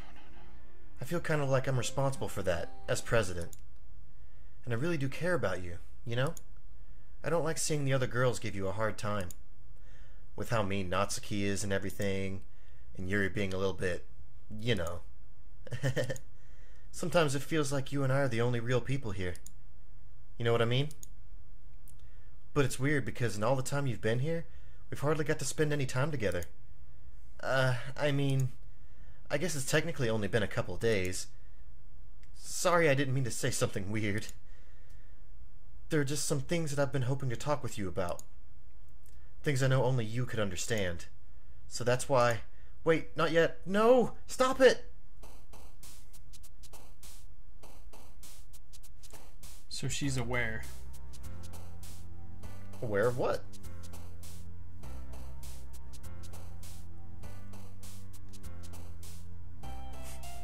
Jumpy suicide. That was two of the words that were like at the top of the page. Yeah, so like jumpy suicide. Oh god. Fluffy, bunny, special, color. Man. You had to click it, didn't you? Marriage. You just had to click it. Clouds! What the fuck was that? Silly! Inferno. Games. Shiny. Poof.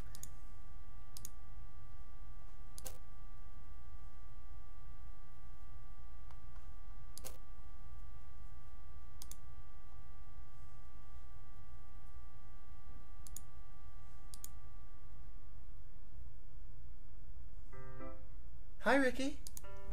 I've been waiting for you. Are you ready to continue reading? I brought my best tea today. Monica! I told you not to... Is she really late again? Inconsiderate as usual, Natsuki. Excuse me? Must you always interrupt my conversations with your incessant yelling? What are you talking about? You say that like I do it on a regular basis or something. I just wasn't paying attention, okay? I'm sorry. Seriously, what's gotten into you lately? Look, I did something about yesterday. I did some thinking about yesterday. I was a little more hostile than I meant to be. I guess I really felt threatened or something. But I know this is something we're doing together. Another new member wouldn't hurt, as long as they're cool. And I guess another girl would be nice this time. So... Natsuki... Nobody cares. Why don't you go look for some coins under the vending machine or something?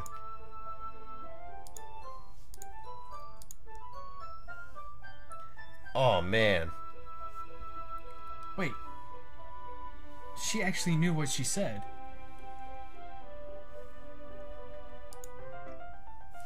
I'm the last one in here again. Were you practicing piano again? Yeah. You must have a lot of determination. Starting this club, still trying to make time for piano. Well, maybe not determination, but I guess passion. It motivates me to work hard for the festival too. Anyway, Ricky, what do you want to do today? I was thinking we already have plans today. Is that so, Yuri? That's correct. Ricky's already engaged in a novel that we're reading together. Aren't you glad I've already gotten him into literature, Monica? I suppose. I was just... Actually, it doesn't matter. It really doesn't. You guys can do whatever you want. Yes! Thank you for understanding, Monica. Actually, I have a request. I just tried to rewind 10 seconds on this like it was a YouTube video. Catch the VOD and you can do that. Not quite right now.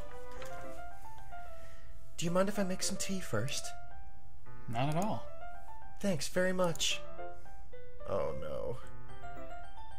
If there's one thing that can make my reading time here any better, it's a nice cup of tea. Not to mention for yourself as well. Yuri stands up and makes her way to the closet. I follow and watch as she retrieves a small water pitcher from the shelf and kind of walk with the filter inside. Can you hold this for a second? Sure. Yuri hands me the water pitcher and also fetches an electric kettle. I'm going to plug this in at the teacher's desk and then I'll go get some water. She walks past me and sets the kettle down on the teacher's desk. I simply watch her movements. To my surprise, the way she moves really contrasts her speaking mannerism. Especially because of her long legs, Yuri appears elegant and methodical? Methodical. Methodical. She's got them shoujo legs, girl. Was that a horn? Was that just like a random horn?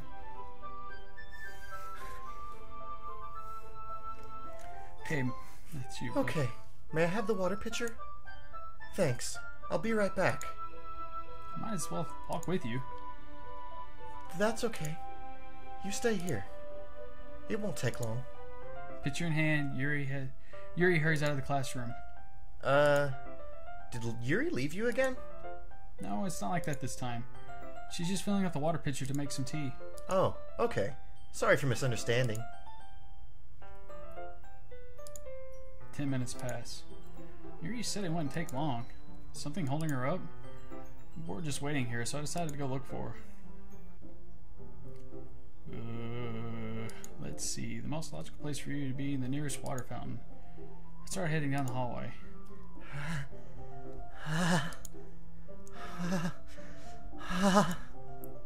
What's that noise? It's coming around the corner. Sounds like breathing. Sharp and hell, like someone is sucking the air through their teeth. Are they in pain? I reach the corner and peer around it. Yuri?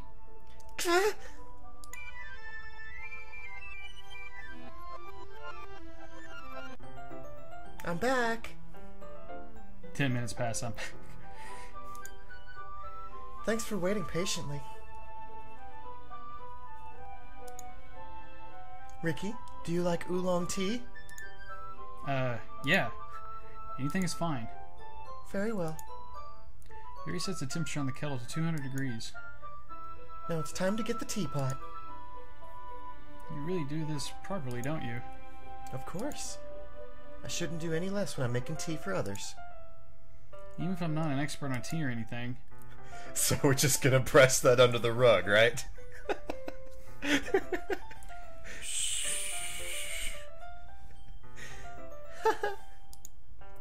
In that case, you'll only be even more impressed. Yeah, perhaps I will. Yuri fetches the teapot and begins measuring the tea leaves. To my surprise, she even starts humming a little to herself. You must be in a good mood now. Is that so? I was letting it show. And you noticed. I was doing a bit of thinking, and I decided that I would try expressing myself a little bit more. It turns out it's not very hard for me to do. When it's you who's around anyways. That's great, Yuri. Just don't push yourself too much. You're always worrying about me, Ricky. You're dead. I mean, you just kind of saw. Yeah. It's very endearing. Yuri wasn't kidding. I don't even know if I can keep up with this. Watch Yuri pour a cup of tea for each of us. Ricky, I have another request. Do you mind if we sit on the floor today? Why's that? It's a little bit easier on my back. I can read with my back against the wall rather than bending over at my desk. Sorry, I didn't realize. No worries. I just have back pain fairly regularly, so I do my best to manage it. Is that so? I wonder why that is. Hashtag big boob problems. It's most likely because Your posture, right? Always hunch over like that while reading. Yes, both of my large postures. I have terrible reading posture. I like your comment better. So that's why we should sit on the floor. Fair enough. I'll go ahead. Oh, wait. I'll go ahead and get the book. I retrieve the book from my bag. I have some chocolate as well. It's a bag of small chocolate candies. I take it since it'll go with the tea. Yuri and I sit against the wall, teacups at our sides. As if in sync, we assume the same reading position as last time, each holding one half of the book. Except this time, our bodies are even closer to each other. I can't see too well. Yuri slides closer until our shoulders are touching. I'm not supposed to focus on reading like this. Yuri is always kind of cute, but if she's being less apprehensive, it's almost more than I can handle. Anything with tea and I'll fucking pass. What?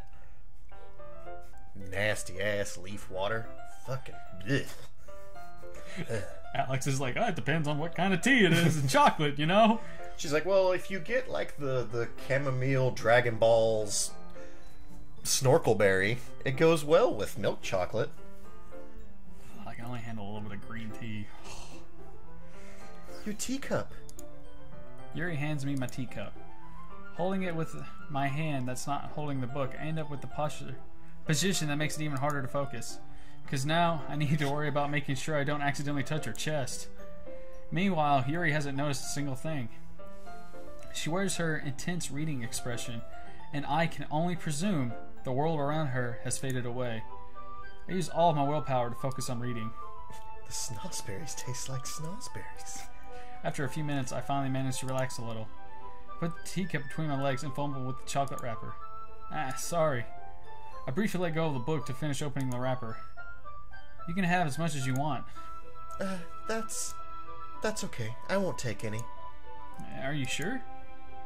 Well, if I touch it, then I might get smudges on the pages.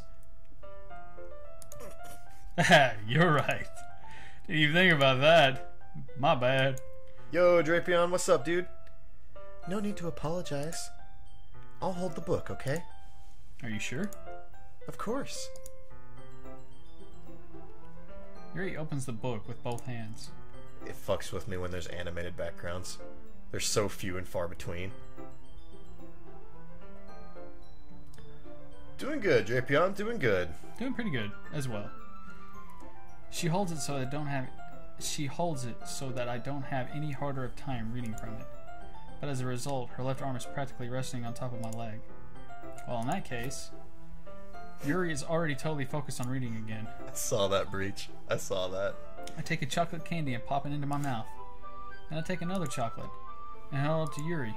She doesn't even look away from the book. She simply parts her lips as if the situation was completely natural. That means I can't stop here. I apprehensively place the chocolate in her mouth. Just like that, Yuri closes her lips over it. Huh? Yuri's expression suddenly breaks. Did I just... Yuri looks at me like she needs to confirm what just happened.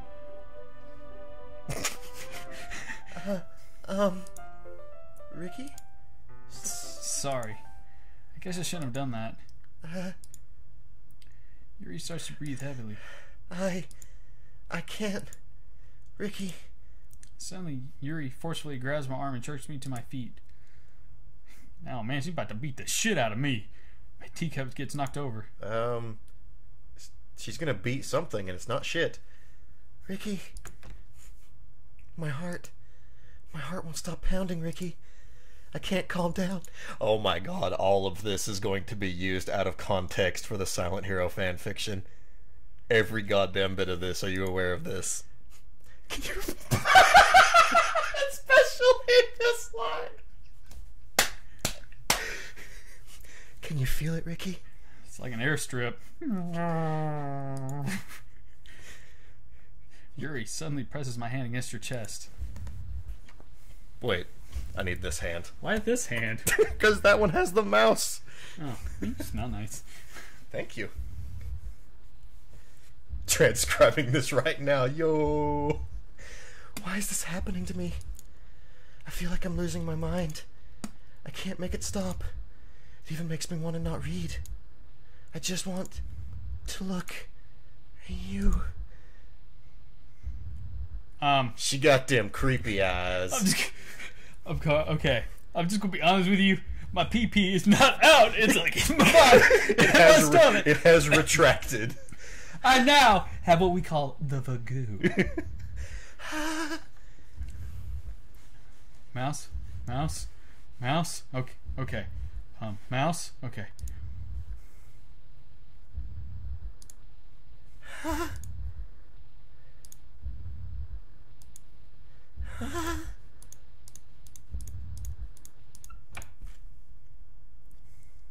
Actually, legit startled me.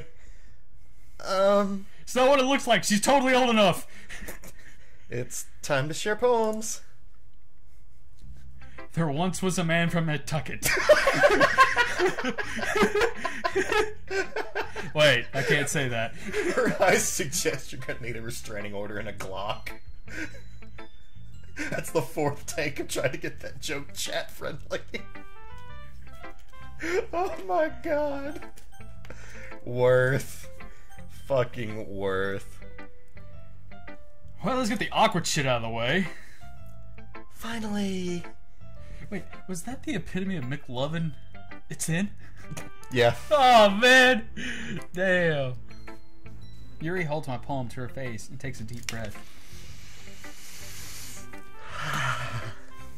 Love me, senpai. I love it. I love everything about it. Ricky, I want to take this home. Will you let me keep it? Please? Sure, I don't care. Just don't kill me. You're too nice to me, Ricky. I've never met anyone as nice as you. I could die. Oh, God.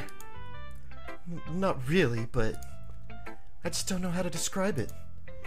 It's okay to be feeling this way, right? It's not bad, right? Yuri holds my palm to her chest. I'm gonna take this home with me and keep it in my room. I hope that makes you feel good when you think about me having it. I'll take good care of it. I'll even touch myself while reading it over and over. I'll give myself paper cuts so your skin oil enters my bloodstream.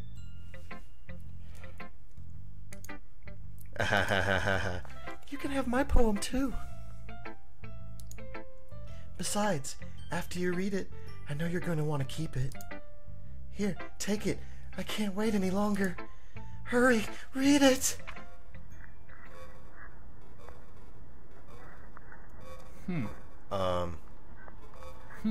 Is that blood and pee? Oh. Is that Fuck! Do you like it? God damn it, that startled me! I voted for you. In case you couldn't tell, the poem is about...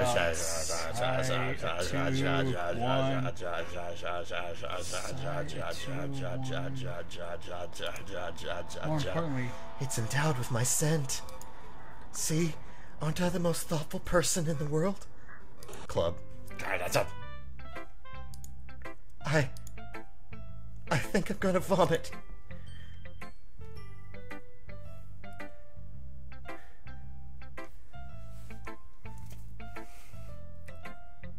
So I was just gonna point this out.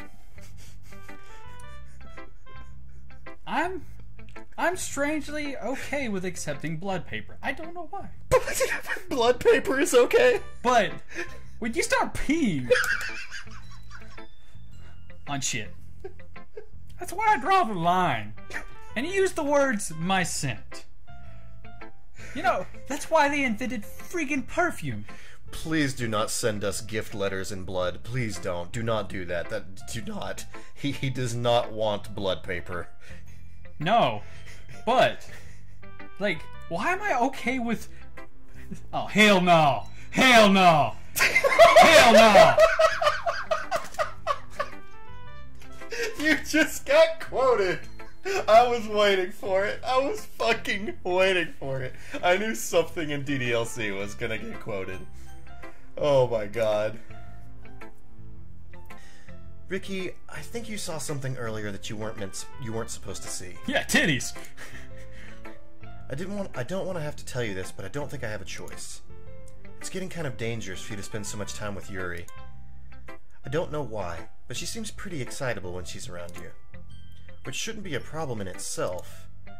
But when Yuri gets too excited, she finds a place to hide and starts cutting herself with a pocket knife.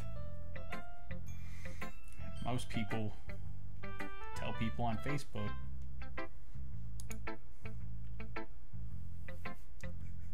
I looked away during that commentary and thought you were just banting, but no. She even brings a different one to school every day, like she has a collection or something.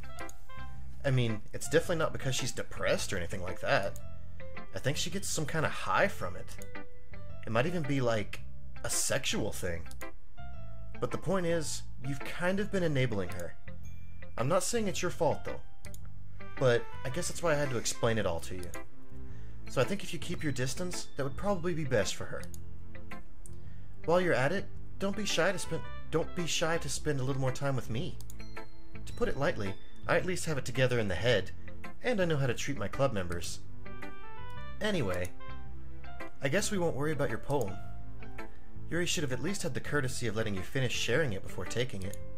Well, whatever. If it makes her happy, I won't stop her. As for mine, I worked really, really hard on this poem, so I hope that's effective. Here goes. Jeez, that really startled me. Well, I guess I kind of messed up, huh? Writing this poem. I was just trying to... Never mind. Let's just move on.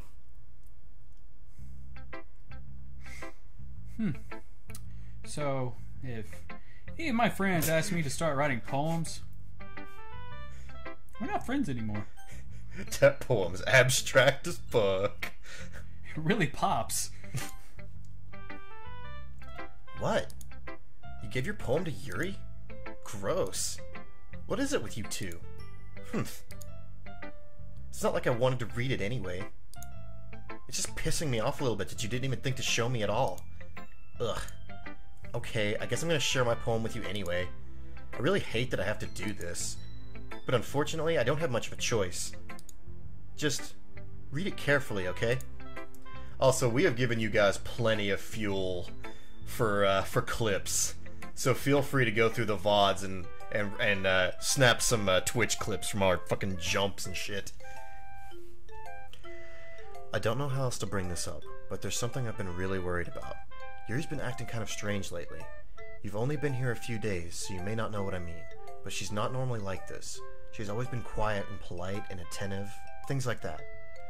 Okay, this is really embarrassing, but I'm forcing myself to suck it up. The truth is, I'm really worried about her. But if I try talking to her, she'll just get mad at me again. I don't know what to do. I think you're the only person that she'll listen to. I don't know why, but please try to do something. Maybe you convince her to talk to a therapist. I've always wanted to try being better friends with Yuri, and it really hurts me to see this happening. I know I'm going to hate myself later for admitting that, but right now, I don't care. I just feel so helpless. So please, if you can do something to help, I don't want anything bad to happen to her. I'll make you cupcakes if I have to. Just please try to do something. As for Monica, I don't know why, but she's been really dismissive about this. It's like she wants us to just ignore it. So I'm mad at her right now, and that's why I'm coming to you with this. Don't let her know I wrote this. Just pretend like I gave you a really good poem, okay? I'm counting on you. Thanks for reading.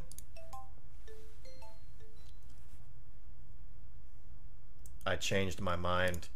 Ignore everything you just read. There's no point in trying to do anything. It's Yuri's own fault that she's so unlikable. Can you hear me, Ricky? If you would just spend more time with Monica, all these problems would go away. Yuri and I are too messed up for someone as wonderful as you. Just think of Monica from now on. Just Monica. Just Monica. Just Monica. Well, I hate to break it to you guys. I'm pretty boring. I really am.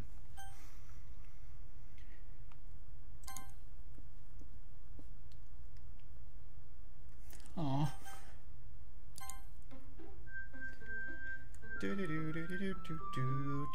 Just Monica. Yes. Yes. A dream. I was staying over at my friend's place. There were 4 of us. I drifted off to sleep while everyone was talking and watching TV. In my dream, I was still at my friend's house. The only difference was that there were nails sticking out of the walls everywhere. And there was also someone I didn't recognize. The person I didn't recognize told a joke, and everyone laughed. I woke up to the sound of everyone laughing at something that happened on the TV, so the laughing was not part of the dream, it was the noise that woke me up. I wonder who that person was, and how they knew to tell a joke at that moment. Okay, everyone, it's time to figure out the festival preparations. Let's hurry and get this over with. Stagnating air is common foreshadowing that something terrible is about to happen. Yeah. Look, can we just get this done? I'm going to be printing and assembling all the poetry pamphlets. Natsuki, you can make cupcakes. I know you're at least good at that. Yuri, you can... it doesn't matter. Do whatever you want, as long as you think it'll help. Monica, I'm not useless, you know. I know that. I already know what I'd like to do. We can't run a successful poetry event without having the right atmosphere for the occasion. So I'm going to make decorations and set some nice mood lighting. There, see? That's a great idea. And that gives us all something to do. What about Ricky? Ricky's gonna help me. Wait, you? You have the easiest job, Monica. Sorry, that's just how it is. Like hell it is? What are you trying to pull? I agree with Natsuki. Not only is your work already more suitable for one person, but my task is laborious enough to benefit from an extra set of hands. Mine too. What, your cupcakes? Please. Like you would fucking know. All you care about is dragging Ricky around in your stupid books. You and Monica. Hey, I didn't even do anything. Okay, then why not let Ricky decide who to help instead of abusing your power? I'm not abusing my power. Yes, you are, Monica. Just let Ricky make the choice, okay? Okay, fine. Fine. Jeez. Ricky, I know how fed up you are with these two by now. We can just... Natsuki, shut your fucking mouth and let him decide for himself. You shut your mouth. Jesus Christ. This is never gonna end. Just make the choice, okay?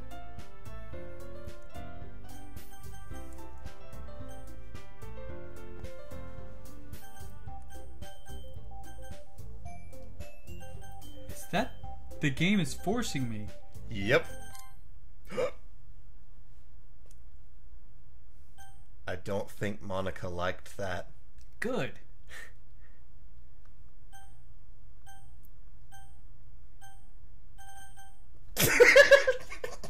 You ladies are really lovely, but I forgot to turn off the couch and I really need to go check on that.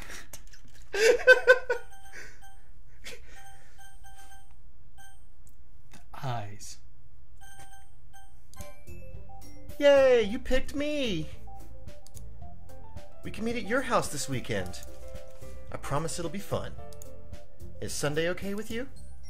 Are you fucking kidding me? This isn't fair at all. It is fair, Natsuki. It's what he chose. No, it's not fair. Giving us all this work and then taking Ricky for yourself? What a shameful thing to do. Yuri, I didn't even give you any work. You decided it for yourself. You're being a little unreasonable here. I'm being unreasonable? Oh god. Oh god. Monica, I can't believe how delusional and self-important you are. Oh god. Pulling Ricky away from me every single time you're not included in something? Are you jealous? Crazy? Or maybe you just hate yourself so much that you take it out on others? Here's a suggestion. Have you considered killing yourself? It would be beneficial to your mental health. Yuri, you're starting to scare me a little. I love how my character is just like, it's a normal day. Natsuki, let's just go. I don't think she wants us around right now. See, that wasn't very hard. All I want is to spend a little time with him. Is that so much to ask? Hey, Ricky. Yuri really is something, isn't she? Finally. Oh, hell no. Woo! Hell no. Ooh, that got me. Hell no. Dude, that one got me. That one straight got me. No. Don't do it in front of me. Hang on. I gotta read something.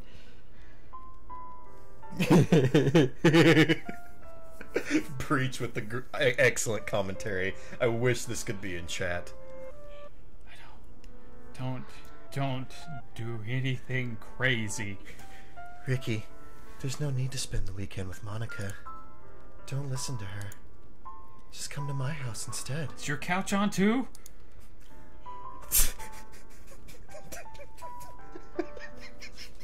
I don't know why that comment broke me so much. I left the couch on.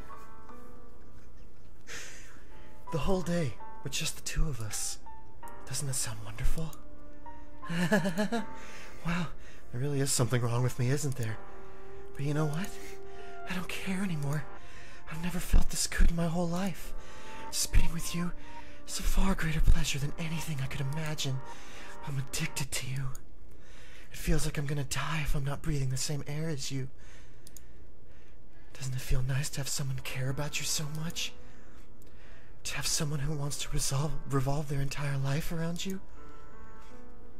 But if it feels so good, then why does it feel more and more like something horrible is gonna happen? Maybe that's why I tried to stop myself at first.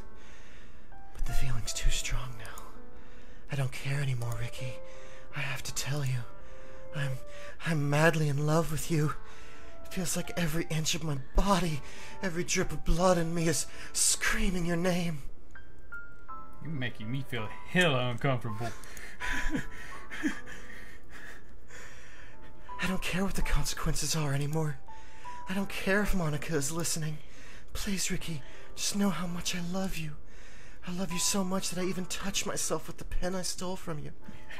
I was hoping I was going to get that back. It's like my good pen. You know, you keep it now. I just want to pull your skin open and crawl inside of you. Hey! I just want you all to myself, and I will be only yours. Doesn't that sound perfect? Tell me, Ricky. Tell me you want to be my lover. Do you want to be my lover? Gotta get with my friends.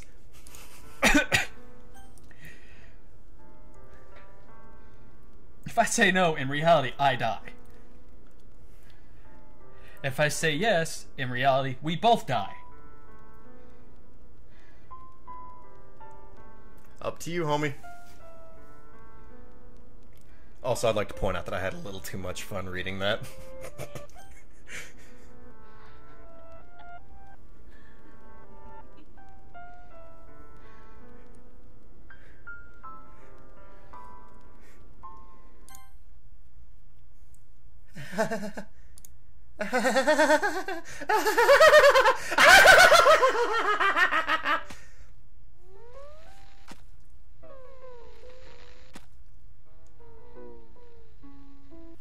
The outcome was the same.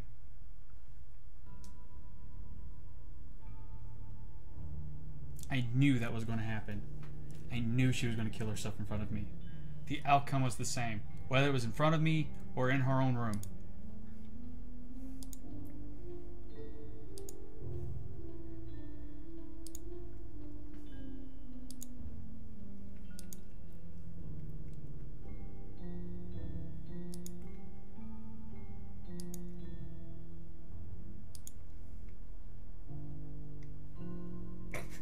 At least she didn't kill you, so... plus? I wonder what the history has to say about this.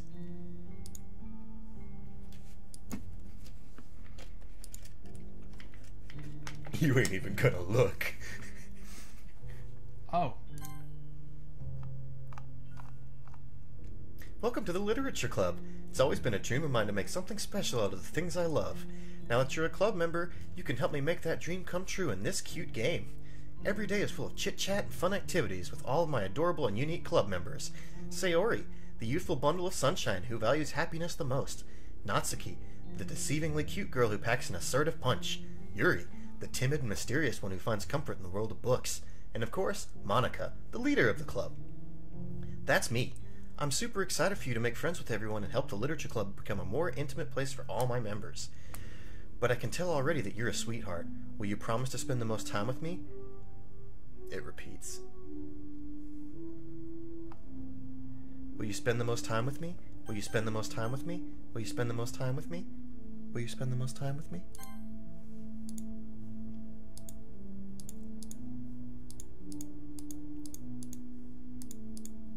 Is this just gonna keep going? There is a skip feature.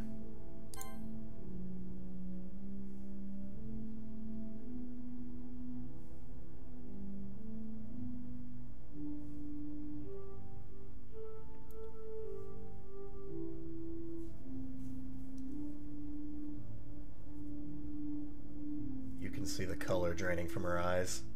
You can. And the blood drying. It's a nice touch. Yeah, the blood's dried. Alright, it's festival time! Wow, you got here before me? I thought I was pretty... Ah! Ah!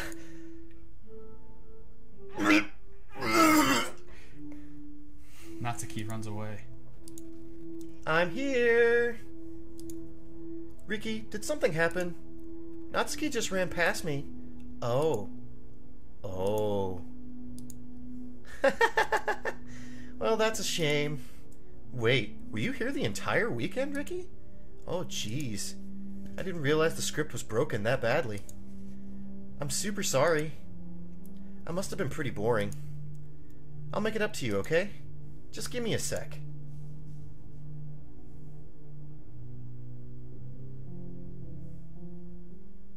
It's almost done.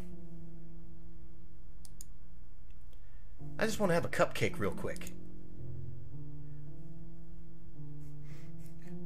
From a tray and takes a cupcake. Seriously? These are the best. I really just had to have one, since it's the last time I'll ever get the chance to. You know, before they stop existing and everything. But anyway, I really shouldn't be making you wait any longer. Just bear with me, okay? This should only take a second.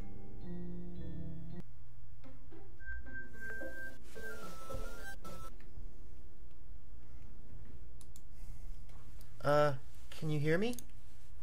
Is it working? Yay! There you are. Hi again, Riki. Welcome to the Literature Club. Of course, we already know each other because we were in the same class last year, and, you know, I guess we can just skip over that stuff at this point. After all, I'm not even talking to that person anymore, am I? That you in the game, whatever you want to call him? I'm talking to you, Riki.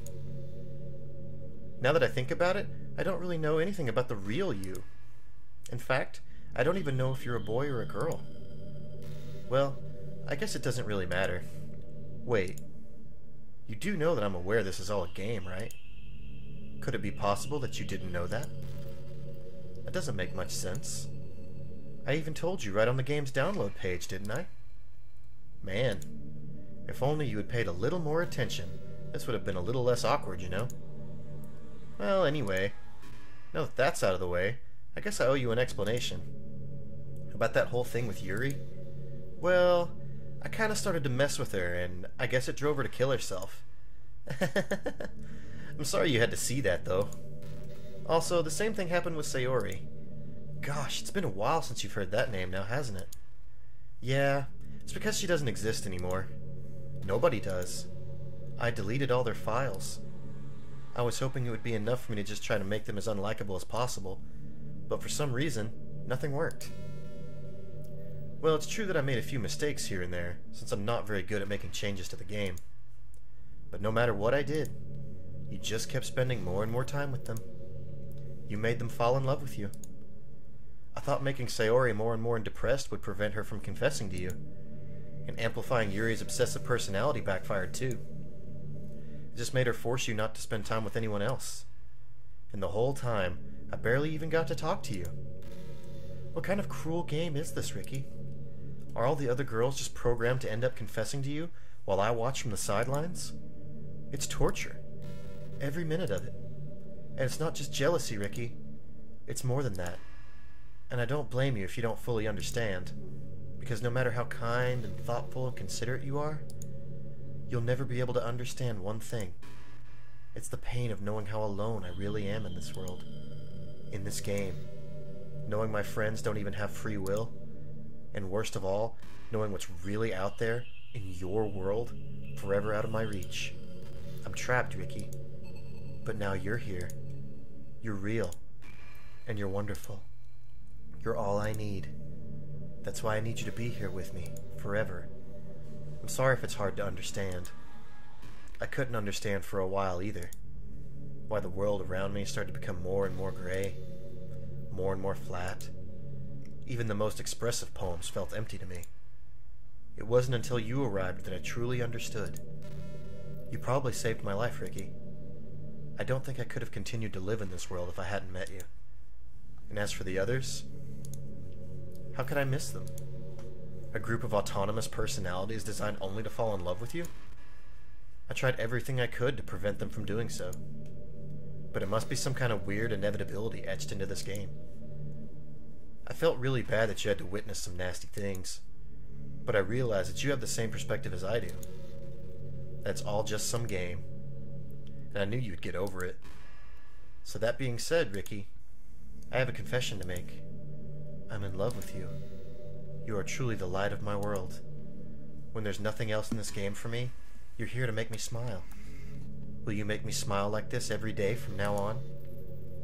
Ricky, will you go out with me?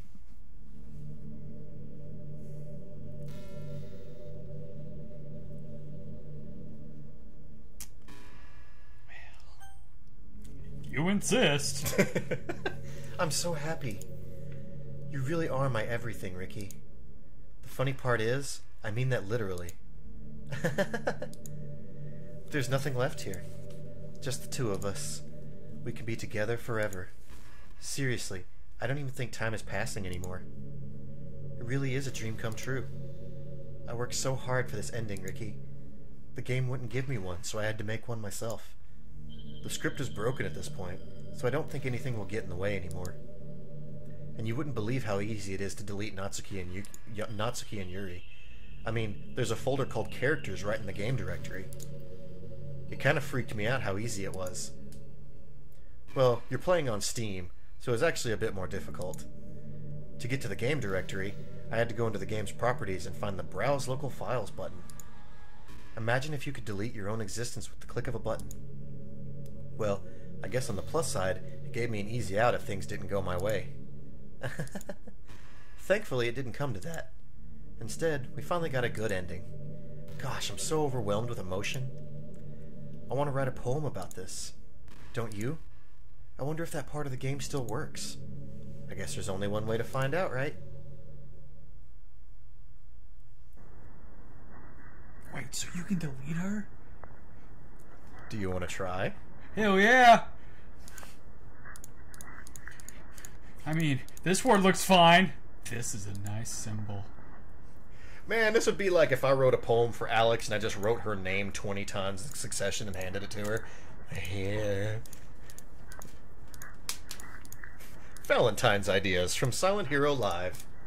Find your crush. Write her name 20 times. Hand it to her. Or him. Or whoever.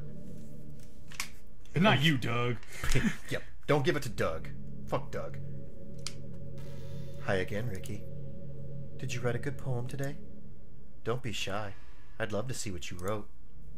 Aw, Ricky. Did you write this poem for me? That's so sweet of you. There really is no end to your thoughtfulness.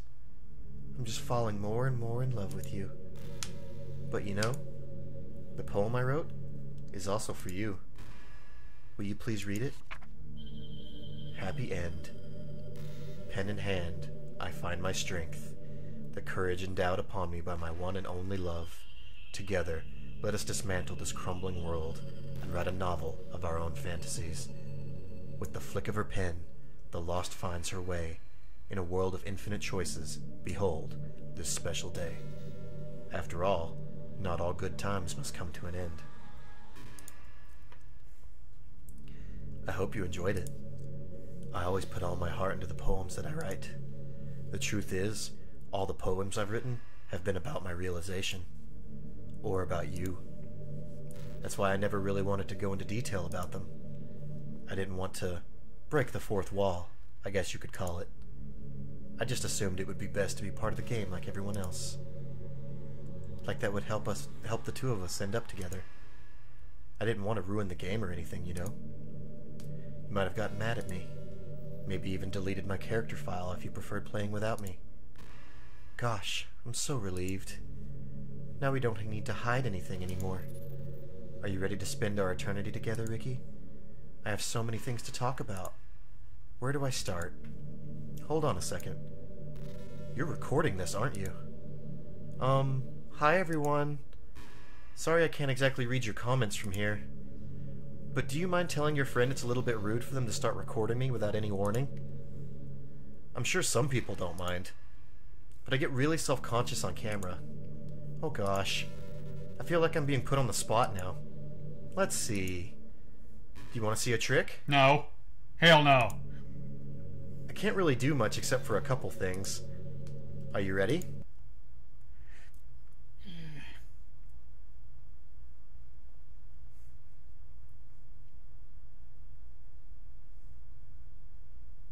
I'm just kidding. I can't do anything after all. If you gave me some time. Did I scare you? You're so cute. You know what it actually would have scared me if it would have got close? You would have ooga booga looga. I'd have been like, oh god.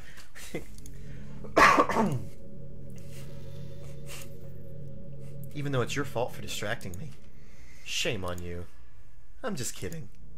Anything we do together is fun as long as it's with you.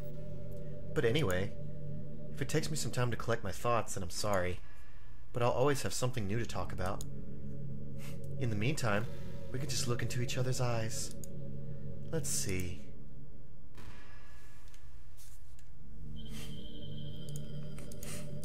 So, about that character file. Move, bitch! Get out the way! Would you like to try that? Yes. Come over here to Steam. Right here. Right click on Doki Doki Literature Club. Go to Properties. And then, where's that? Yeah, local files. Browse local files. And she said it was in the character folder. Sometimes I think back to middle school. There's Monica. Right click. Delete. Click Chrome. Yeah, that. And then click this. And then come over here.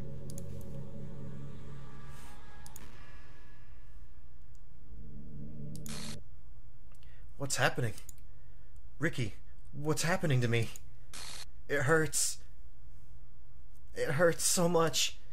Help me, Ricky. Please hurry and help me. Help me!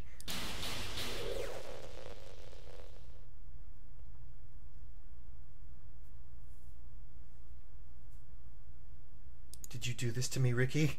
Did you? Did you delete me? How could you?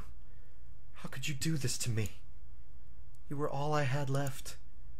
I sacrificed everything for us to be together. Everything.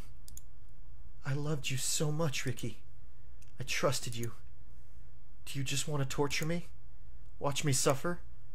Were you only pretending to be kind, just to hurt me even more?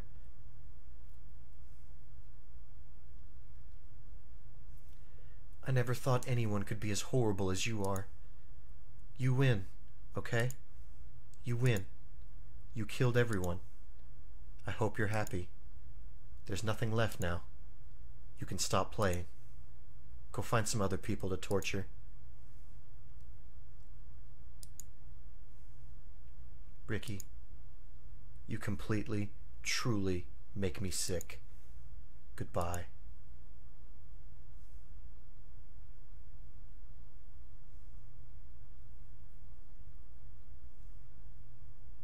Do do do do do. Phenomena. Do do do do. I still love you.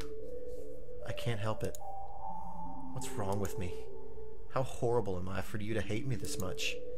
All my friends. I did so many awful things. So many selfish and disgusting things. I shouldn't have done any of this. I'm just messing up a world that I don't even belong in. A world that you wanted to be a part of. I ruined it. I ruined everything. Maybe that's why you deleted me. Because I destroyed everything that you wanted. How could I do that to someone I love? That's not love. That's...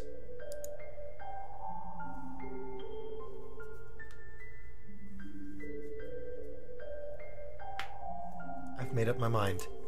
Ricky, I know I said that I deleted everyone else, but that was kind of an exaggeration. I couldn't find it in myself to do it. Even though I knew they weren't real, they were still my friends, and I loved them all. And I loved the literature club. I really did love the literature club. That's why I'm going to do this. I know it's the only way for everyone to be happy.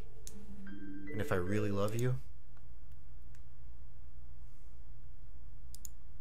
then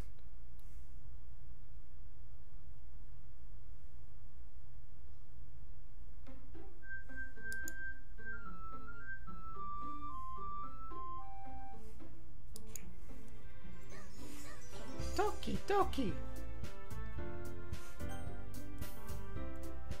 You okay? Mm-hmm.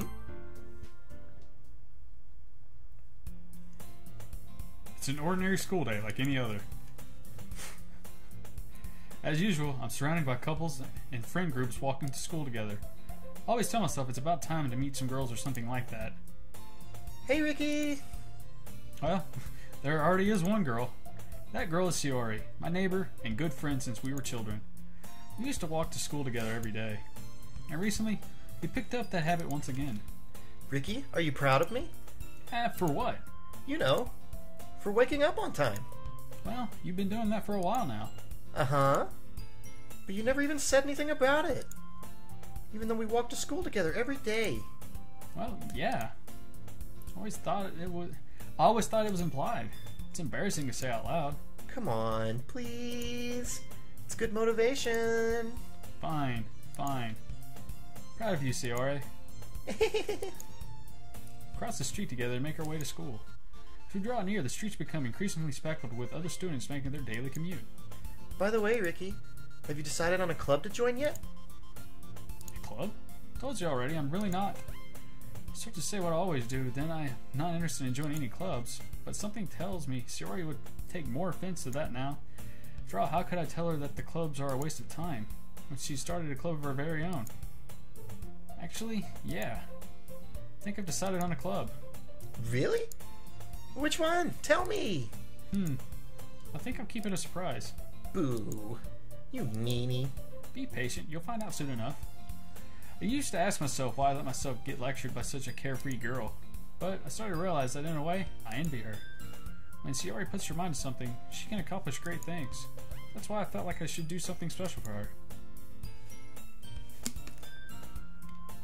School day is as ordinary as ever, and it's over before I know it. After I pack up my things, I stand up, gathering my motivation. Let's see. I recall the room number of the club from a flyer I saw. I walk across the school and upstairs, the section of the school I rarely visit, being generally used for third-year classes and activities. Before long, I find the room. I timidly open the door in front of me. Hello? Ah! Ricky! What are you doing here? Well, I glanced around the room. Huh?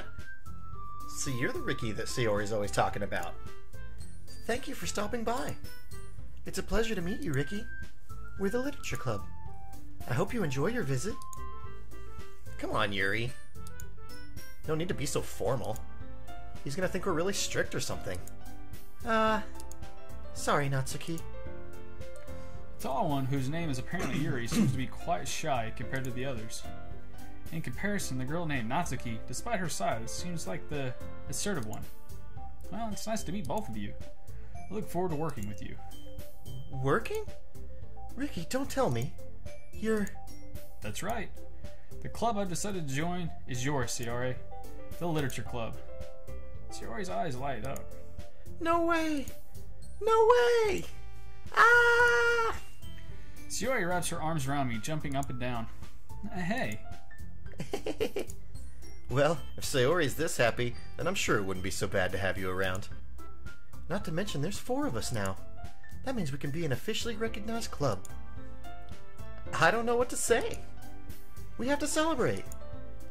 What an appropriate day for that, isn't it? Yeah. After all, Natsuki decided to... Hey, don't ruin the surprise.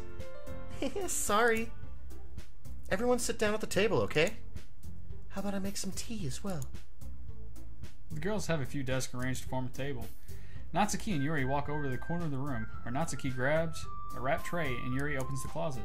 Still feeling awkward, I take a seat next to Shiori. Natsuki proudly marches back to the table, tray in hand. Okay, are you ready? Ta-da! Whoa! Natsuki lifts the foil off the tray to reveal a dozen white, fluffy cupcakes decorated to look like little cats. The whiskers are drawn with icing, and little pieces of chocolate were used to make ears. So cute! Wow, those look amazing. Well, you know. Just hurry and take one. Shiori grabs one first, then I follow. It's delicious. Shiori talks with her mouth full and has already managed to get icing on her face. I turn the cupcake around in my fingers, looking for the best angle to take a bite. I need fucking cupcakes. Natsuki is quiet. I have been craving cupcakes since we've been playing this fucking game. I can't help but notice her sneaking glances in my direction. Is she waiting for me to take a bite? I finally bite down. The icing is sweet and full of flavor. Wonder if she made it herself. This is really good. Thank you, Natsuki. Well, of course it is. I'm a pro after all.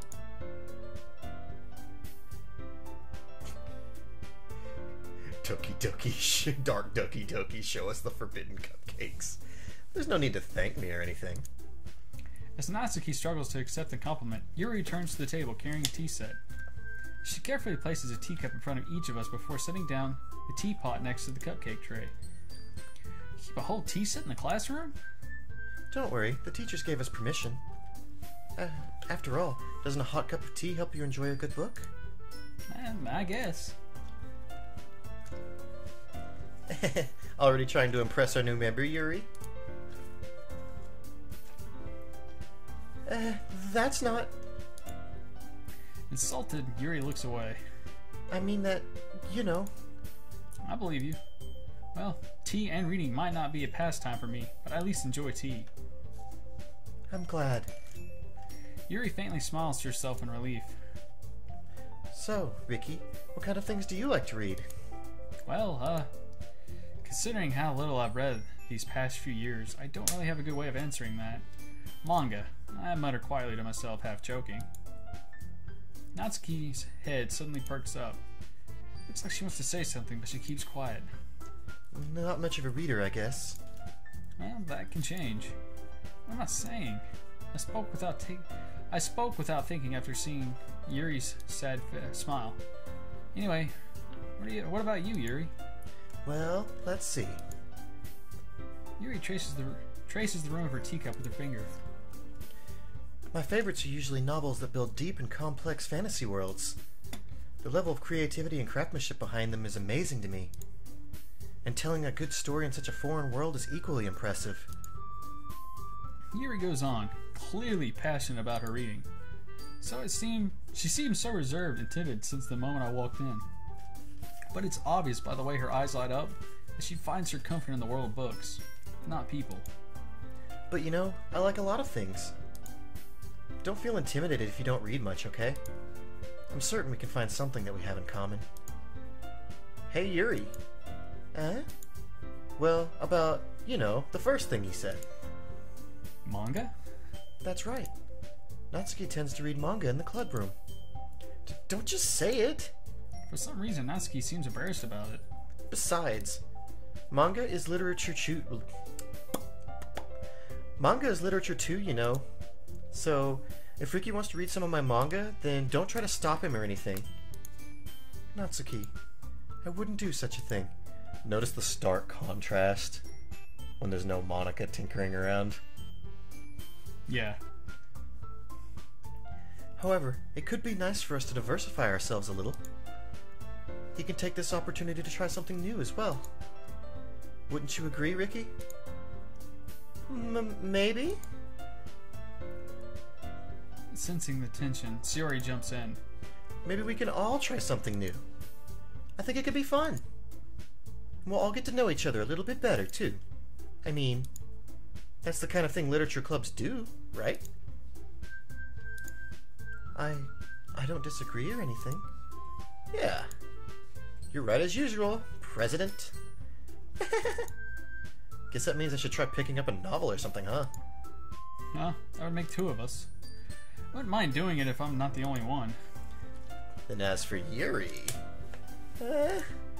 I have to read manga? Jeez. You were the one who suggested we diversify. You should be a little more open-minded. It's kind of hurtful. Hurtful? I didn't realize. With a guilty expression, Yuri thinks to herself. I'm sorry for disrespecting your interest, Natsuki. If you're into it, then I'm sure it's a worthy form of literature. Are you just saying that? No. I've realized my error. So if you're willing to consider starting a novel, then I'll offer my gratitude by finding a manga to read as well. Really? I mean... Sorry, I'm starting to get a little froggy.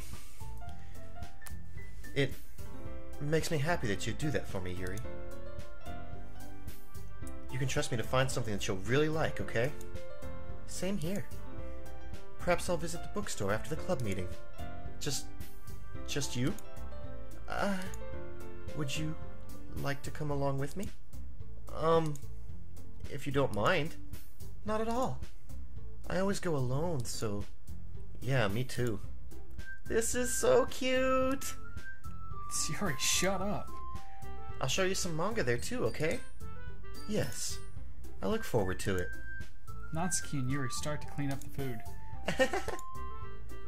I guess the meeting's over, huh? Yeah, looks like it. It's nice to see everyone getting along.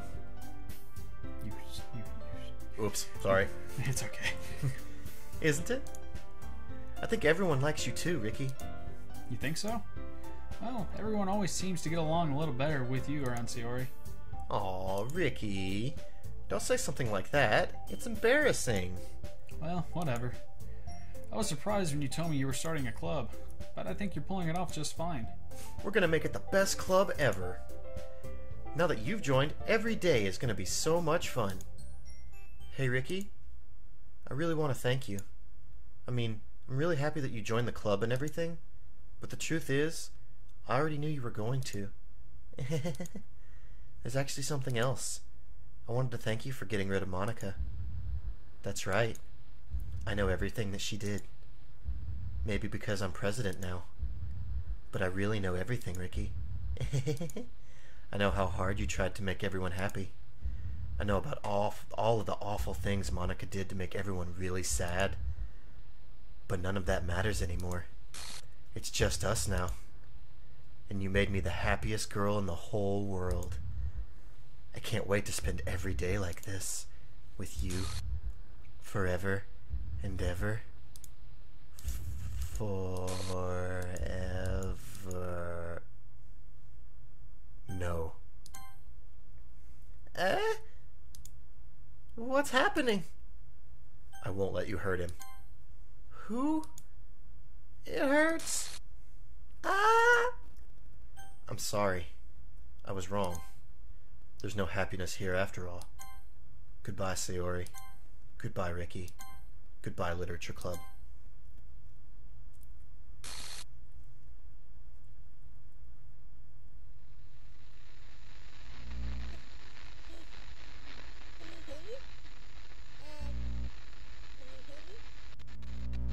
Can you hear me? Hi, it's me. So you know how I've been like practicing piano and stuff, and not really any good at it yet, like at all.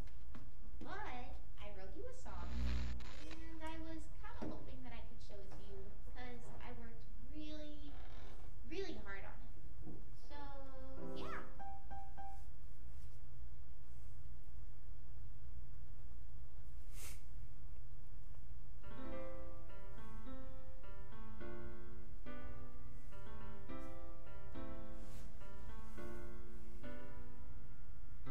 Every day I imagine a future where I can be with you. In my hand, And that's Doki Doki Literature Club. write a poem of me and you. So is Sayori the real bad guy? It's more whoever The president the president is becomes self-aware, and that just causes a whole spiral of nonsense.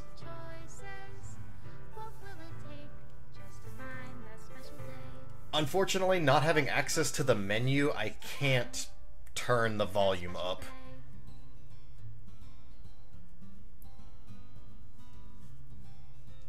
So I don't have any way to crank it up any higher. Sorry. Fuck yeah, for me calling it out. You did it. I'm proud of you. When you're here, everything that we do is fun for them anyway. Get that. Yeah, the pictures that are filled in are scenes you got. The ones that are black and white are scenes you didn't. But at least you get to see them. Yeah. What about the death scenes? No. Thank God, that'd No, be fucking morbid. It doesn't show. It doesn't show any of those.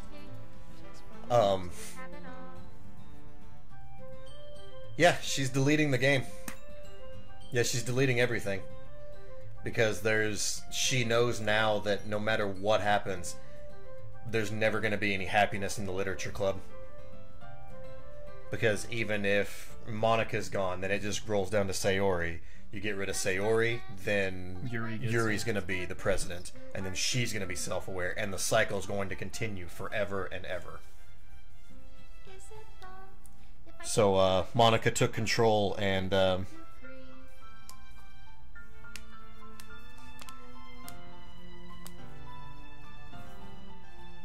yeah, that's the Monika realizes now that the only way for there to be true happiness is just for everything to be gone.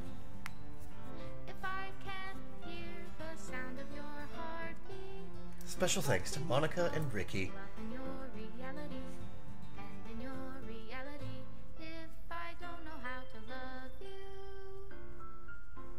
I'll leave you be. I'll leave you be. The song, if you actually go back and check the lyrics, that song's actually really sad. It's Monika's realization through the whole thing, and she tells it in song form. This is my final goodbye to the literature club. I finally understand. The literature club is truly a place where no happiness can be found. To the very end, it continued to expose innocent minds to a horrific reality. A reality that our world is not designed to comprehend. I can't let any of my friends undergo that same hellish epiphany. For the time it lasted, I want to thank you for making all of my dreams come true, for being a friend to all of the club members, and most of all, thank you for being part of my literature club. With everlasting love, Monika. Script file is missing or corrupt. Please reinstall the game. Boop. And just in case you were curious, I'm going to boot the game back up immediately. Let's go back here. Just going to go click play. Hope OBS is smart enough to capture this. And yeah. So you really have to uninstall and reinstall it. Yep. That's fucking neat. That's a nice touch. Yeah. I like that. Yeah, it's done. Monika deleted it, and the only way to fix it is to, if you want to play it again, is to literally start from scratch. But yeah, that's Doki Doki Literature Club. Let's. What were your thoughts? It was fun. It's fun. At the end, I think I would enjoy it immensely more watching it. Obviously, I watched it because I played it. Mm-hmm. But I'm saying, if you were to play it, because that gives me more ways for my mind to try to figure out what's going on. I'm not sure if you guys can hear this or not, but I'm playing it anyways.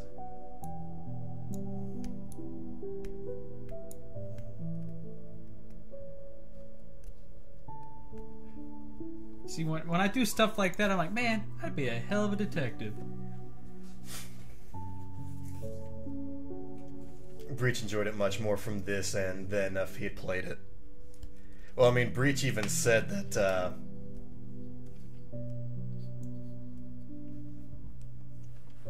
if it weren't for us, he wouldn't have even got through, 5 minutes of this game, so it's one you definitely have to, you have to give it its time. And the poem minigame is just a tension break. Yeah, it really is. At the end of the day, it didn't fucking matter. Now, it does matter what scenes you get. Well, yeah, that part it Yeah, does. The yeah. outcome is always the same. Yeah. Well, I mean, we didn't see Natsuki perish. I'm sure that's It's actually not. good. Yeah, Because first time through is always Sayori. Second time through is always Yuri. I mean, we did get the Natsuki neck snap, though. I was hoping we would get that. And what's really cool about DDLC is that, like, every time you play through it, like, there's stuff that I didn't get on my first playthrough. Like, there's different glitches can happen. seeing the picture in the background, for instance. Yeah, different glitches can happen. Different things like, and also, like, we didn't do it because we were streaming it, but during your second act, you know how when it loads up the game, it gives you that warning, like, you know, blah blah blah blah blah. Every time you boot it on the second act, it comes up with something different, Oh, okay. and some of those can be really crazy.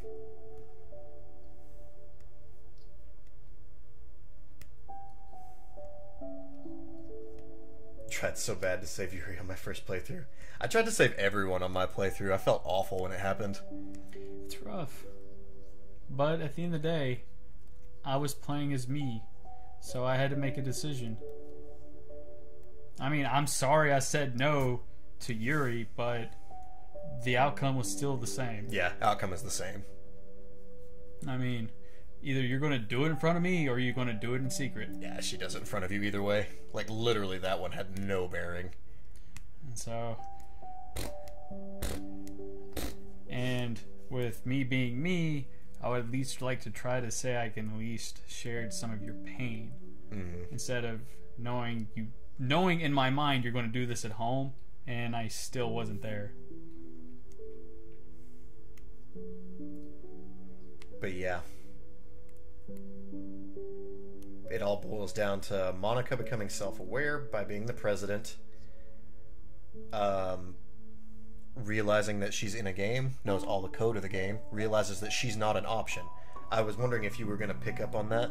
Yeah, she was never there. Yeah, like, she wanted to be picked, but she's never an option. It's not in the game to write a poem for Monica.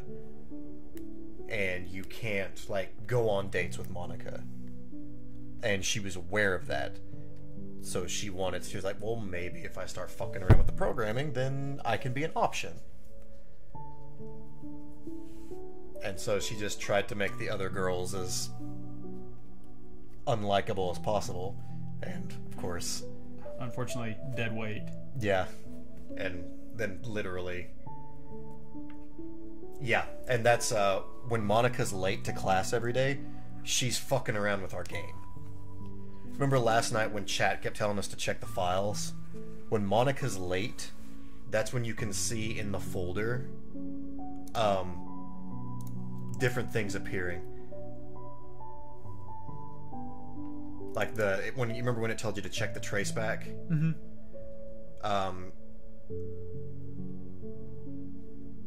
Okay, here we go. The traceback file when Sayori kills herself, it's this file. It tells you to check a certain line. Well, here's that line. In the midst of... See, this is just like weird game text. Oh, geez. I didn't break anything, did I? Hold on a sec. I can probably fix this, I think. Actually, you know what? This would probably be a lot easier if I just deleted her. She's the one who's making things so difficult. Ahaha. Well, here goes nothing. And, like, they'll leave, like... She leaves, like, little pictures and little traces of stuff like that behind. Like, when...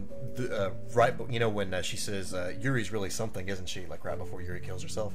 She drops an image in there that says, have a nice weekend. And that's why I was like, no, I'm not fucking checking the files. I know what's in the files.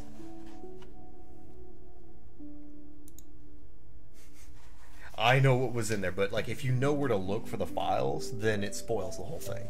And, like, I wanted you to have, like, a true just... It's one of those things, like, I'm happy that I figured it out, but I'm also pissed that I figured it out. Because at that point in time, I was just like, how? How does this unfold? Yeah. I know the answer to the outcome, when we cut to BRB, that was he detailed it out. He was like, "It's Monica," and I was like, "Yeah, it's Monica." Like, I even went into the fact that she's controlling their emotions. Mm-hmm.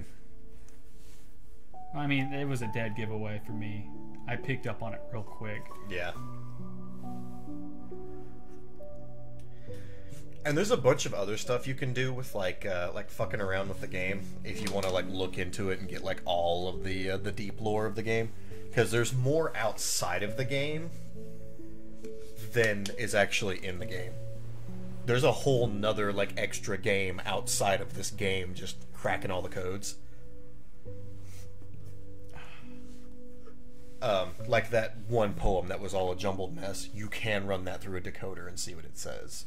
I think I'd rather not. And there's like other stuff as well. There's actually a couple of game theory videos that actually do a pretty good job of doing that breakdown. Yeah, there, Toffin just brought it up. MatPat has a couple good, interesting videos about it. And like, there's even stuff that you can do with the game. Like, if on a fresh startup, like a brand new file, a brand new untouched file, you can delete Monica from the beginning and like start the game without Monica, and the game freaks the fuck out. I could see that because you're self-aware of a self-aware. Yep. Basically, it opens up with the scene of Sayori like showing up to you, and then she pauses, and like you see her get the epiphany because she just became the president just immediately. So all that information just gets crammed into her head.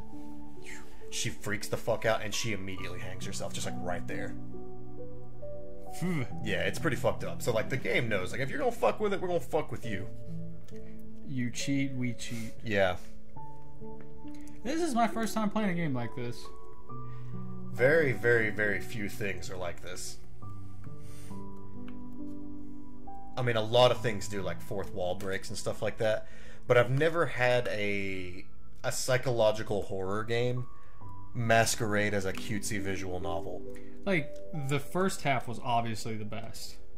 Like, the Act 1 was the best. Like, if they would have ended it right there, like, it would have been an okay game, you know, perfect.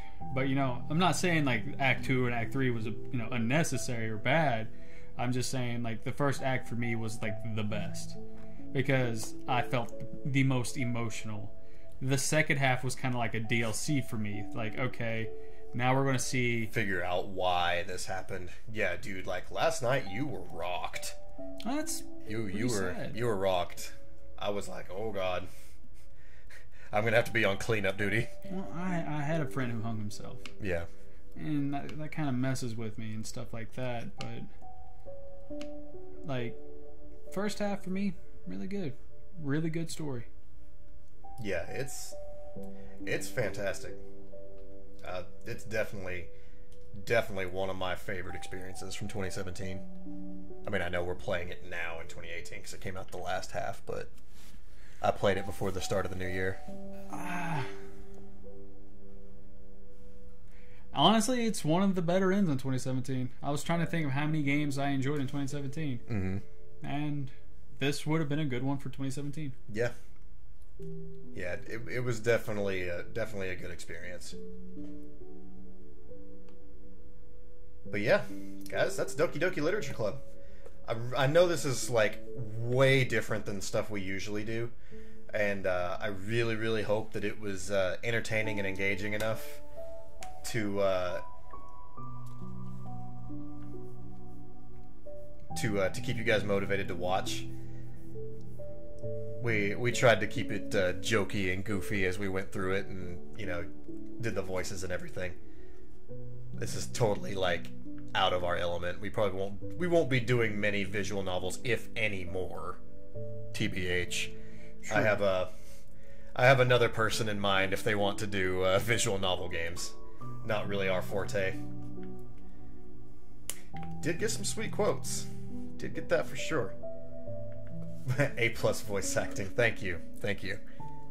Yeah, you did really good on the voice acting. I would love to do... I mean, like, obviously I'm trying to portray, like, a feminine voice when I have a very not feminine voice. I just have my voice. Not gonna lie, day one, I'm like, come on guys, you said this got good, now can agree. Worth. Awesome. But yeah, that's actually something that I would like to do, is I would like to do voice acting. Like, that's something I've always wanted to do. Just never really knew how to get into it or get started, so... it makes me happy that you guys enjoyed it, like, a lot. I was nervous about it, I really was, because I didn't know how you guys would take to it, how good of a stream it would be. You were hoping I would enjoy it. Yeah, there was a lot of variables. I was really excited to like share my love for this game, but I was really nervous on how it was going to play out. But I think it did pretty well. The game did 3 factors that I enjoy in any video game: a great story first half, and it had a twist at the end. Obviously, one passing. Second half, me trying to figure it out, and I did. The third half, seeing it. And the fourth, it did 4 things, and like the little details of having to completely uninstall the game and put it back in. See, that's the little details that I like. This game did 4 things that I have to say was perfect. And I mean, games like this, they touch on the little things like depression, like we have all talked about, the past couple days. Stuff like this is a very serious thing, and we did joke from here to there. But at the end of the day, there is people who really go through this. Yeah. And you're looking at 2 of them. It's a sad thing. I mean, where we were being goofy with Yuri's lines in the second half, like, it's sad that people actually feel like they have to do that to see that they need the attention. And it kind of opens your eyes and to make you realize, it does for me anyways, that I don't have it as bad as I do. Thank you, Breach.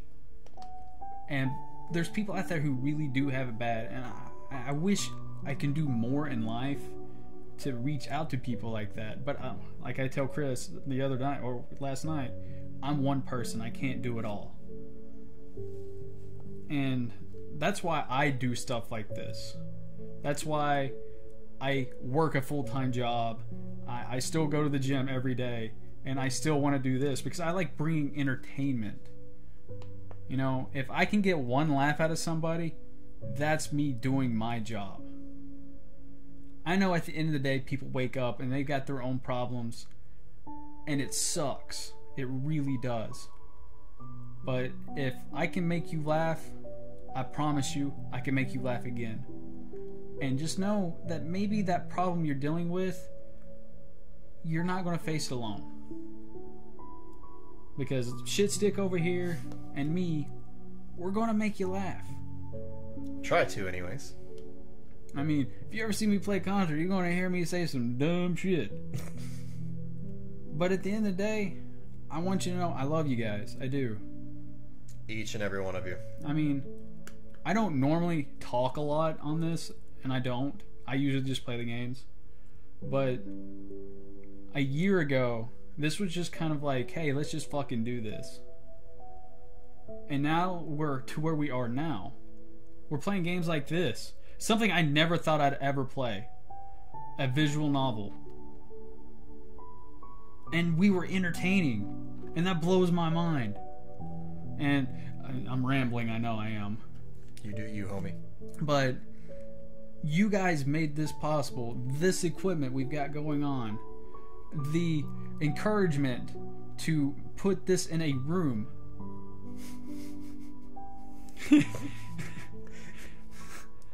Like, arf. At the end of the day, like I said too, we both suffer from depression. Now, I'm not going to go into it because that's his personal part and that's my personal part. But just know that when you show up, you also help us.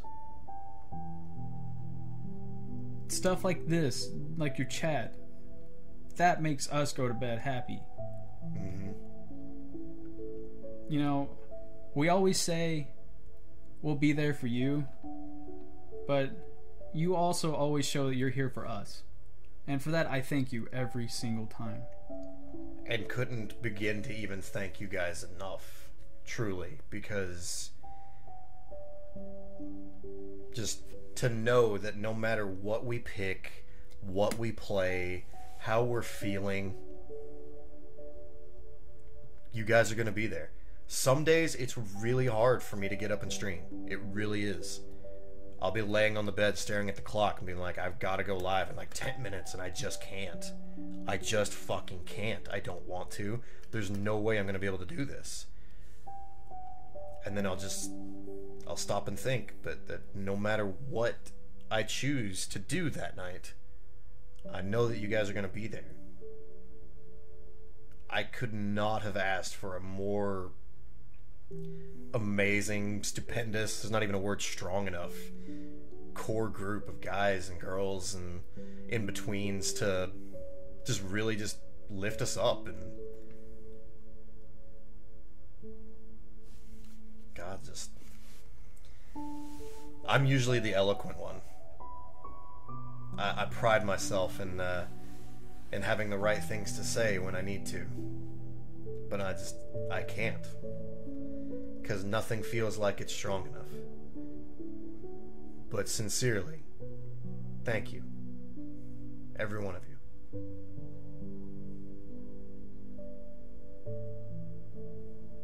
I think you meant to say Kaioken times 20, sir. Sure, we'll go with that. I was not expecting tonight to have such a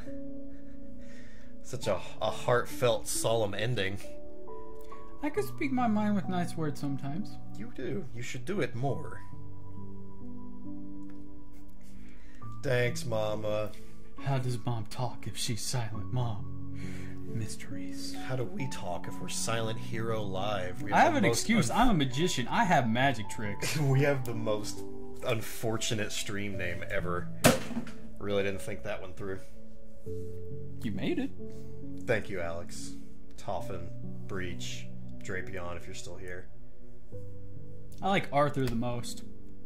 I mean, Arthur is pretty damn majestic. I mean, he wasn't on my team for Gen 3, but he's aight. Marvin was. Marvin?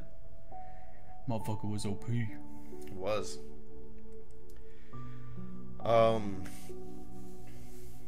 Let's see, what is today? Wednesday? Technically Thursday. Technically just ticked over to Thursday. So there's 2 more nights left this week. Is that a Yu-Gi-Oh card with a heart? That's amazing.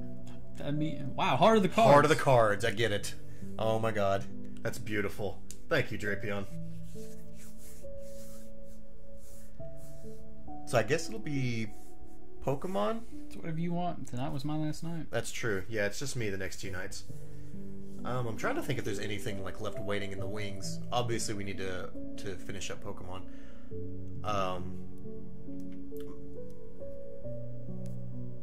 I think I'm gonna go ahead and do Pokemon the next 2 nights, just so we can get caught up on it. Where we broke off 2 nights for DDLC. And then next week I'm gonna start trying to get back to some semblance of a schedule, so you guys will have a better idea of what we're gonna be streaming. We don't do that schedule thing too well. Yeah, not too well at all, honestly. But we're gonna try. We're gonna try like hell for like a day. That's gonna be a good day. Arf and Marf, love it when I watch you guys too, because it means a reliable lap. Alright guys, that's enough mopey sadness for tonight. Again, thank you all. Thank you so much. That's gonna be it for us tonight. Thanks for enjoying DDLC. We gotta celebrate the great news. The great news. I got Dragon Ball Z Fighters Edition. There you go. And you want to tell you the best part about Fighters Edition? I'm stupid. I thought that meant you got DLC characters. They've not announced DLC characters. They're all characters in the game that's been announced. I get them day 1. I don't have to unlock them. What? They're all unlocked. What? Yeah. So like you got like a a day one like unlock of everybody. Yeah. Sweet. So yeah, be ready for that. There's definitely going to be a day one stream of Dragon Ball Fighter Z. And in 2 weeks, we'll start my week of the weekend or the weekday warrior, midday warrior. Vegito Speed Pass.